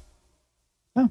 Like, I honestly I was going into it thinking like, oh, maybe I'll be able to get rid of a bunch of CDs and, they'll pay me like $1 or maybe $2 because I'm making it pay what you want. Like, whatever. But the majority of people were given at least like 5 or 10. There were some people that gave me 20. Yeah. Like, wow. Like, it was ridiculous because they heard the CD and they're like, I would pay $20 for this. So, all right, yeah, sure. Like, okay, cool. I mean, here, take another one, please. Like, like, please just don't give me $20 for a CD. Like, please just take another. Like, next year, that shirts. sort of enthusiasm is so hard to find, and I think that's one of the things that's kind of infectious about events like MAGFest. MAGFest has found a really good way to hone in on it, but a lot of these whether it's like niche or nerd conventions or whatever, like, you know, a lot of people are just looking for an outlet for their crazy thing that they're into. Right. And when they find the fucking mecca, they're like, holy fuck. Yep. And that's essentially what it is for me. Cause like, not only do I get to go to something like this and I could still be in like, you know, creative, you know, musician mode, but at the same time, like I could completely fucking switch from that and be like, oh my God, they have a Ninja Gaiden arcade cabinet. Like, and then just go like fucking blow a couple hours of my time over there. And then just switch right back to like, okay, now I'm going to be like Mr. Music Guy again. Like, now to hook up with Grant That's and one sell of the some only CDs. games I enjoyed losing at, because that Right? game over screen was incredible. so good. Dude, I was seriously So losing metal. my mind So that they metal. had it on an arcade cabinet in there. It was fucking so much fun. And then even, I forgot to tell you about this, but me, Pappy, Jesus, and I can't remember her name. Which one? I don't remember. Yeah. But she was in the Lumberjack Lounge. Oh, Amanda? Not the one that we drove down with. I Was forget. it John's girlfriend? Kelly? I don't know. But essentially, we went down there and we took over the NBA Jam cabinet. Nice. And we did a 2v2, and that was a fucking blast. Who won? Dude, my team, of course. Who was on your NBA team? Jam Jesus. is like the best game. It really is. It's so much fun. The what was it? The Xbox Live Arcade remake was actually really, really good. I saw a video of that, and it did look really good. It plays just like the original, man. It like is, but fuck the computer. Oh yeah, Oh my they're God, brutal. it is so fucking cheap on that game, too. Hey, you gotta fucking you gotta learn to be just as cheap. It's brutal. That's how you win, Joe. Dunks. That's how you win. Oh man. So I know I'm trying to see like how far we've actually got on the recording, but there's so much more I want to talk about. I think we've done like 20 minutes with him so No, far. Fuck it. It's fucking Danimal. It's fucking Danimal, man. Hi. Like, hello. Like my wife wears your shirt. It's fucking Danimal. Aw. She loves that shirt, by the way. Well, I'm glad she likes it. Now I just have to make the shirts next year that says "Flaming Cunt," Yeah. and then on the back of it, Danimal, would you buy one? I'd have to see the font. see, it's all about the illustration, Comic man. Sans. Like, you gotta have the full Comic package. I can't Sans, Flaming Cunt, MAGFest 13 on the back. Yes, all in Comic Sans. Or Wingdings. just- Oh. Maybe if it was Comic Sans, like Can you design with a little Wingdings at in the end or Comic something, Sans? Who knows? Oh God. Wingdings in Comic Yeah, I Sans. forgot font. about Wingdings, the OG emoji. OG emoji. Wow. That came out way better than Right? OG I emoji. ever could have hoped for. I gotta admit though, Danimal, I have a very large regret from MAGFest this year, in that I missed Arm Cannon. Dude, that show was killing. Like, I couldn't believe it. Because we were playing on stage 2, because they were like, "You played too many years in a row. Go away." Yo. 3/5 of our band was already going to be there, so we were like, "Fuck it, we're going to play a show anyway." So we played the stage 2, and the room, like, actually, I saw that for a few bands, but the room was just incredible. It felt like MAGFest 9 because it was like the same size concert hall. I miss that old concert hall. I mean, you know, the new one is better in every way. Yeah, but you can't serve bacon there. Yeah, you can't serve bacon there, at least easily. Yeah. I don't know. dogs, The old one has charm. It with does. Has a lot Something of good about years rocking there. out in a hotel ballroom. But Although yeah, I guess now we're just rocking out in a gigantic hotel ballroom. Essentially, yeah. I'm so bummed that I missed it though, because there only a handful of things I really wanted to do there. That was see the 1-Ups, which I only got to see half of. See Lonely Rolling Stars, which thankfully I did see. See Arm Cannon, which totally slipped my mind until I checked the schedule while I was sitting at X Strike Video Game Improv. And I looked at it, and it's like, oh, it goes until, 5:50? And I looked at my clock, and it's like 5:53. I'm like, son of a bitch. Yeah, us and the X-Strike guys, we saw each other and we're like, "Hey, when's your thing?" Oh, No, I was See so you next bummed. year. what was I gonna say? Is it I don't on? remember Did they? Do you know if they recorded it and put it on Twitch or something? I believe it's on Twitch, but I haven't found it yet. There's so much stuff that got recorded. So there is. I was so bummed. I can't believe how much of it is up there. It's almost like you don't even need to shoot it and archive it on YouTube anymore. It's nuts. It's crazy. Plus, weren't the Although PAX I don't know guys? how long that Twitch stuff lasts. True. Whenever. Weren't the PAX until they guys take them down? I like think. doing official video and soundboard recordings of everything too? Maybe. I forget. I thought that's what George said. They are doing some stuff. They record a lot of concerts. Like they're dedicated, a bunch of guys. Like they record a lot of the PAX concerts. They record as many MAGFest concerts as they can, and they crank out these multicam shows like you wouldn't believe. They have like a team and a system. Damn, they're crazy for in the best way. I can't wait to see some of them because I know there was a couple performances that I ended up missing that I really wanted to see as well. They're really good quality too. Like they've had a lot of practice and like, they get decent sounding recordings, and then their multicam setups are like always ballin', for lack of a better term. Hey, that's a good term. Ballin'. Holler if you hear me. So any plans for next year already? Are you already stowing around some ideas? Not for next year MAGFest, but I got a bunch of other stuff brewing. Like? Let's see. All right, I literally have a calendar right next to me. So aren't you heading out on tour soon? Yeah, actually. But before I go on tour, I'm gonna go play this thing called Rockage San Jose. Wow. And Rockage San Jose is this cool thing put together. It's gonna be me, Bit Brigade, and Mega Ran, and then a bunch of other acts that are more local to that area, like Super Soul Brothers, who are awesome, and a couple other ones. I don't have the full lineup in front of me, but that's going to be a cool show. And then we're doing another show in San Francisco since we're already out there. And then after that, I'm doing a tour with Mega Ran and Brental Floss, actually. Which I is think we're starting in Brooklyn, and then we're going all the way to South by Southwest in Austin. Holy shit. Oh, wow. Yeah, so that'll be like 2.5 weeks, I think. That'll be insane. Yeah, it better be insane. No, so I'm excited for that. Although I'm just getting off of like post mag, and then after that, what is going on after that? I'm gonna go to GDC because I'm pretending to do game soundtracks now, and so I'm gonna go to GDC and play a show or two out there, and then I'm actually not gonna buy a badge.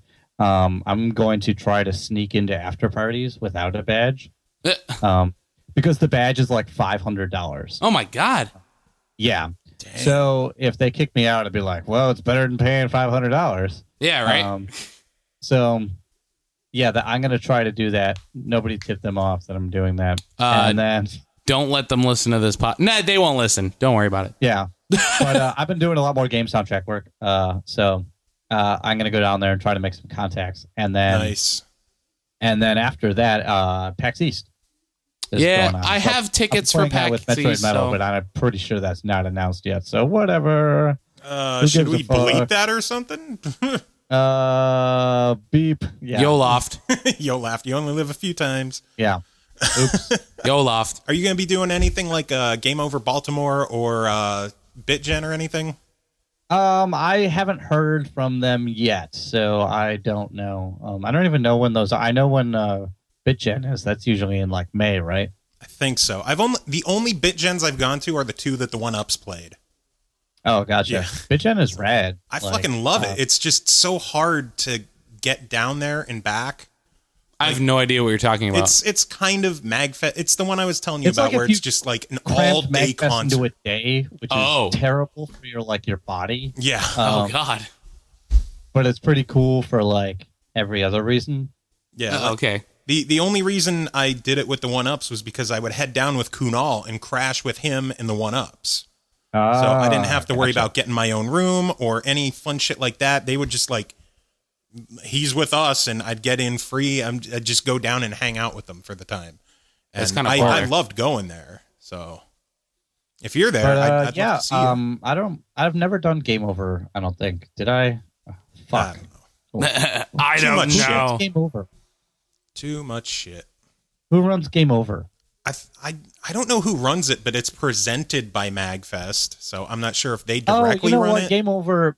I know what they are. They're like these independent shows that like usually have a bunch of MAGFest on MAGFest bands on them. Because I did a Game Over in Raleigh, actually. Wow. I knew that was super familiar. So I don't think it's like a regular thing. I think it's like sort of like something that sort of happens once in a while. Yeah, I know they did one in Texas. I know their one in Baltimore is coming up sometime soon-ish. Gotcha. But, yeah, I don't think I'm doing that one. Maybe I am. Who knows? We'll find It'd out. be good. Yeah, but I have a lot of stuff going on for 2014 already. So you are a busy son of a bitch, huh? Yeah, it's kind of crazy. Guess we'll have to work around your schedule and see if we could find a way to head up to Baltimore, or Baltimore. Head up to Buffalo and chill out with you for a night and rock out and record it. And hell yeah, dude! I'll bring instruments. Yeah, there you go. Yeah, some jams going on. I live with the other guitar player from Arm Cannon, so we could. Nice. We have all kinds of instruments hanging out in our apartment. Sweet. I'll bring my electronic drum kit if need be. I'll bring my automaton if it shows up. Those things are always fun as shit. Like I taught myself how to play drums on one of those. Dude, I used it to track like all the drums on my CD, and it worked out perfectly. That's awesome. Yeah, now they have these awesome, multi-velocity dynamic sample kits. I use Steven Slate, so I just used the MIDI out and then just ran a sale on that. I thought about picking that up, but I didn't. Dude, it's fucking worth it. So worth it. Between that and I picked up what was it? PV Revolver. It was the amp simulation software. Picked that up for $20. And then I picked up. We just bought an XFX. Those apparently were ballers. Yeah, and XFX. You don't need anything else then. Yeah, that thing is ridiculous. Yeah, it really is. And then I got using blind stick stuff for a really long time, but we kind of like maxed it out. Like we were kind of running into like, all right, there's no way we can make this any better. So we went for it and we split an XFX and Rex and we're FX? still figuring out how to use it. There's so many. Dude, there's parameters. so much. There's so much in that. It's not even funny. Oh my god! Like you can do anything and everything, which is a good thing. Dude, and that's, what? Then we'll definitely have to make a trip because I want to see that fucking thing in person. There you go. Let's. All right. We'll pencil it in. Let's get something going on. I know Tim Ekibus said we could probably crash at his place too. So fuck yeah, dude. So we'll get a party going on. But any other final thoughts you have for our listeners about MAGFest in general? MAGFest is a great thing and you should go to it. But, if you're listening to the show, you probably already know about it. I think we've heard that same line about 4 times already. Yeah, today. something like that. At least close to it. This was my 7th MAGFest. This was your 12th, Joe? Yeah, 12 for 12. It's kind of hard to see how to room for improvement, and then they figure out something badass to do. Justin Bieber headlining next year, confirmed. He retired. He retired. It's his comeback show. What I do want to say actually is the weather was awful around MAGFest. It was kind of a freak thing. I actually know people who are just arriving home today, or tomorrow. Holy shit! Yeah, we ended up missing Bit Brigade and the 1-ups and everything the first day because our 7-8 hour drive turned into 14-15 hours. Yeah, I've heard stuff like that. Yeah, and so people who flew got fucked royally. Yeah, and people literally are getting their flights today, and they meant to fly out on Monday or Sunday or something. Jesus, that's insane. Yeah. So I guess I'm not worried, but I would hate for somebody to be MAGFest was pretty cool, but the hassle around getting there, you don't know if the weather's gonna be good or not. I would hate for people to not go because of something like that. Yes, that was a freak thing. Yeah. I mean, Joe, has that happened in the 12 years that you've gone? That bad? No. I still wish it was back in the fall. around like October, November. Like I miss having the fall MAGFests. But since it moved to January, I mean, there was snow near MAGFest the one year, but nothing really bad. But this I think weather-wise was the worst that I remember. So it was pretty cold and brutal down there this time. Dude, the wind. Oh my God, the wind. It doesn't help that you're on the bay either. Ugh. Yeah. So I don't know. MAGFest was awesome. I just hope that doesn't deter anyone from coming next year. Fuck that. I'll be there. It's totally worth it. I'll be there, rain or shine, or sleet or snow. Very true. Or apocalypse. Well, I want to thank you from the bottom of my loins for joining us today. Loins. So the taint? Yes. Thank you from my taint. The grundle. All right. The fleshy fun bridge. Yeah, that's where I was going with it. We usually play songs at the end of our podcast, and since you are pretty much officially the end of our podcast, figure we could rock out with some Danimal or Arm Cannon at the end, depending on if you got anything cool for us or maybe something unknown. MAGFest actually put together a compilation for all the chip artists that we're playing. So I have a new chiptune song that I just got recorded that's on that, and I will have you do that. It's called Red Planet, and it's based off of Total Recall. Ooh, nice. I've been to Mars, but I don't recall. Play the Danimal. Play the Danimal. But yeah, it was awesome talking to you. Hopefully we could do something longer with you sometime. Awesome. And here is our exit for the week, Danimal, followed by, well, we've been hyping up that Sonic song. We'll play the Sonic song. From Tony all day, so Danimal and then Tony Dickinson with his fucked up Sonic. Oh, wait. Are you talking about the Sonic song? Yes. Yeah. I haven't checked that out yet. Well, you can hear it at the end of this podcast if you listen to the podcast. I can hear it at the end of this podcast. Oh, my God. It's pretty fucked up. I heard about it. Like, I heard someone, like, talk about it, and then they were continuing to talk about it for, like, 20 minutes. And I was like, all right, I think I have to check this out. It's a thing. It is definitely a thing. 12 minutes of some of the most fucked up stuff I've ever heard. Yep, sounds about right. You know what? It's funny, I ran into him at MAGFest, and he was like, yeah, so I did this track for Dueling at Duels. And I was like, yeah, well, you'll probably win again. He's like, I don't know. People are either going to love it or they're going to hate it. And I was like, good work, Tony. That's how it should be. I got to toss in one more song from you since we're doing some fucked up stuff at the end. Okay. What was the one song from 2 or 3 years ago? Like, fuck the record industry or something like that? Are you talking about Galaxy Man? It's, I think it's called Music Industry Sucks. Yeah, the music industry or the record industry sucks. I don't remember what it was called because I usually just call it Galaxy Man. I just call it Crabcore. Oh, yeah. God. Oh, man. Oh, my God. That song is so fucking amazing. So we'll play that one as well? Yes. Okay. I need to play that one because that's one of my favorite Danimal songs. It's funny. I have a bunch of people like who really, really like that song. So I love it. Motherfucking Crabcore. Yeah, that was my... Oh, dear. I was trying to parody the entire music industry. Yeah. And attack, stickly. Yeah. Oh, yes. Pretty much. I don't know if I'm going to be able to listen to that track then. You'll love it. It is so good. I hope I still have it on my computer. You love auto-tune vocals, right? Oh, God. And hardcore breakdowns. And God, I hate it when songs build up like this. And I hate breakdown. Anyways, yeah. Danimal, you're the best. Thank you so much for joining us. And, no problem. And I guess we'll see you guys next week after this fucking marathon podcast. Yeah, if you're still alive after this, we're well over 3 hours. Yeah. So. All right. Oh, goddamn. Oh, yeah. Yeah, it's a good one. We don't fuck around.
sexy moves that do.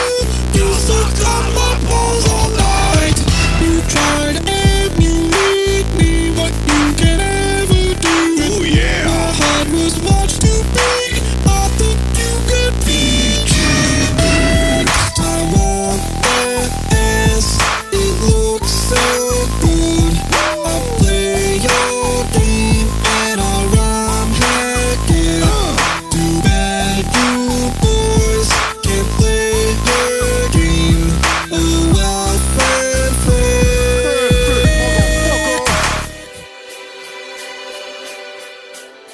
I tried so hard. I'm a straight baller, a shot caller. The east side's where I play the game. I tried so hard. You're pissing me off, you gotta be in it to win it, so come over here, girl. It's time to pay the piper. You don't want to get me levered in fucking shit box, baby. I don't want to have to do that. I'm getting horny, baby. Why don't you just fuck my dick? Suck my dick like a black hole in the center of the galaxy. Split splash woman, galaxy man. We're partying over here.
feel some strange energy. Huh? What's that vibration? What? Hey, the vibration's getting worse. Let's do this.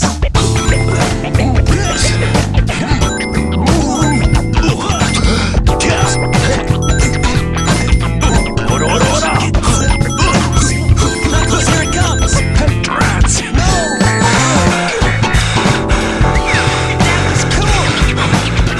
That was pretty rough. Let's take it back. I'm hard and I'm trying to hit that. Ayo, Sonic, why don't you cozy up to my nutsack? A kid in a dick, bitch. Pushing it in your bareback. Blasting your blue spines with a white homing attack. Digging for brown emeralds. Drill attacking that fat ass. Reach around, tickling your dick with my free hand. Your cock's twitching. And I know that you wanna blow fast, but I'm balls deep in this ass tighter than that roosh man. Pounding it. Your butt is round like Eggman. I'm boned up, spreading your cheeks open with my spike hands. Your gold ring is choking, squeezing around my red gland. Up in your wild canyon, driving the stick like quicksand. My dick hard as my emeralds. Act 2 in your zone while I'ma be planting my chemicals. You're too slow now, bitch. You take it like a Boy Scout. Each time my nuts slap you, all your rings fall out.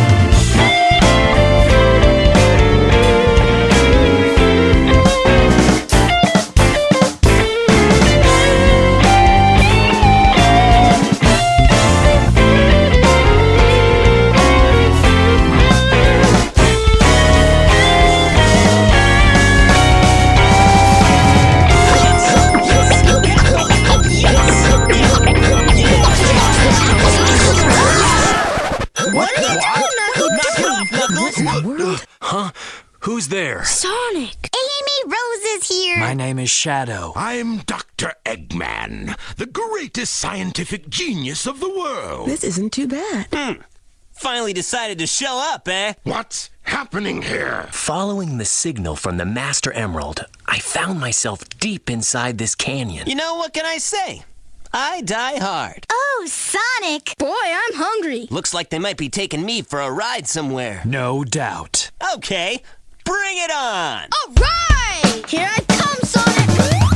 All right, Tails! Oh, wow! It's changed shape. Did you see that? Hey, hey, hey! Come on, Sonic! We need to get busy! Yeah! I'll go and find the entrance. There must be a way to get in there. Coming in tight. Ugh. Oh, yeah! Don't hurt it! Stand back, Amy! Now you've done it, Tails. Sonic just asked me for the first time to do something for him. I won't let him down. I won't give up.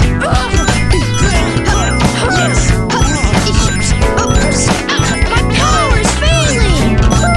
Hurry up, Tails! Ouch! Whoa! My machine has reached its limit. Forgive me, Sonic.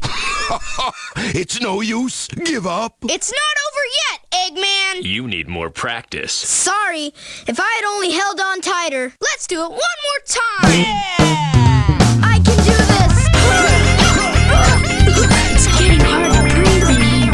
There may be a secret spot around here. All right, Tails! I'm getting closer. I'm almost there. Ready, Sonic? Here I come. Fire rocket launcher. Whoa! Sonic. Wow, Tails, you did it. Way to go, Tails! Sonic, I did it. I did it all by myself. Not bad. So who's next? It's my turn now. My hero. Amy! Wait! I'm getting excited. Wanna go? Let's go, Amy. I'm going to do my best, Sonic. Okay, whatever you say.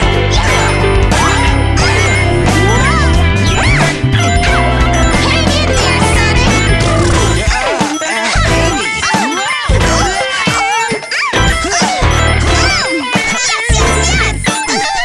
Here I come, Sonic.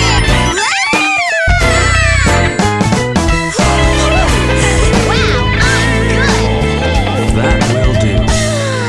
I'm getting sleepy. It's ridiculous of you to think that you could ever beat me. I'm perfection. You're like a blue human centipede. You're sorely unprepared for how I'll fist your asshole. Your nuts are chaos emeralds, and I've got chaos control. I'm Shadow the Hedgehog. I'm the ultimate life form. My dick's so in demand, my life feels like a game porn. I've torn into more souls, cornholes, scored more poor whores till the war-torn lay cum scorned on the floor. I'm a fucking monster. I'll fuck you so hard you'll need a doctor. Force it down your throat and make you take my awesome auger, and I'll force your baby mama Amy Rose to watch the slaughter. It gets even hotter. destroy you, no mistake. I'm at full mass, finally your ass is mine to take. I'll cake you in cream and bust a loaf right on your face. Faker, you're not even good enough to be my fake.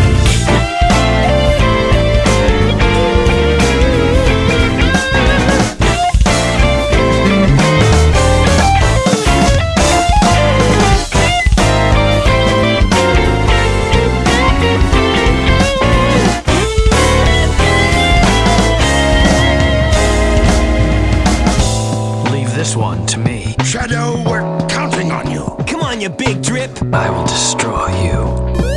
What's up, Faker? Let me show you my real power. So this is the military's top secret weapon. It's a lot smaller than I expected. I'll show you the power of the real ultimate life form. Playtime is over. Here we go.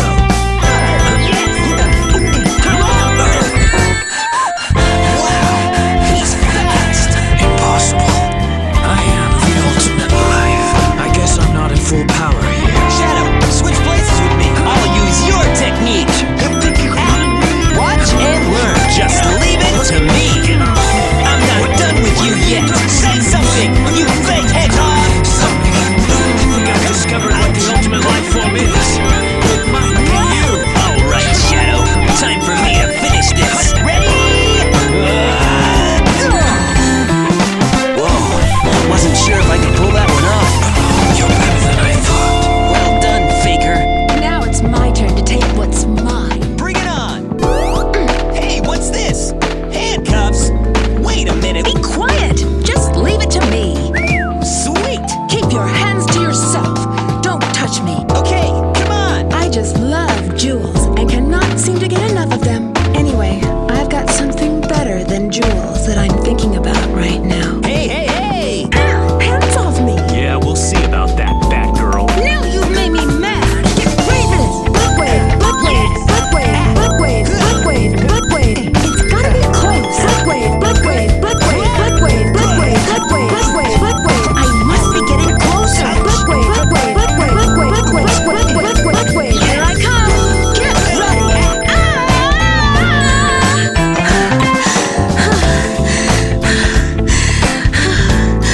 How was that? Perfect? Like me? I'm impressed. Not bad, huh?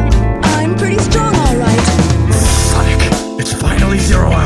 I've waited years. Now let me show you my real power. There's no time for atoning. I'll put my dick in you, son. Your ass is finally mine. My vengeance has begun. I'll split you down the middle. You can't handle my eminence. The tables have turned, Sonic. This is payback for the Genesis. I'll eat you, then excrete you, make you bleed from every orifice. Put my jizz into your corpse, and then I'll finally be victorious. My cock is more enormous than any you've ever taken. I'll make you my little sub, then onto world domination. My egg launcher is launchier than a chow with an erection. You killed all of my robots, now I'll break your fucking rectum. Last chance, Sonic. Cannon set to eviscerate. My cock's your last meal, and dessert is you asphyxiate. The late great Hedgehog, another conquest of Robotnik. You glitched until you crashed. Looks like Sonic's over 6.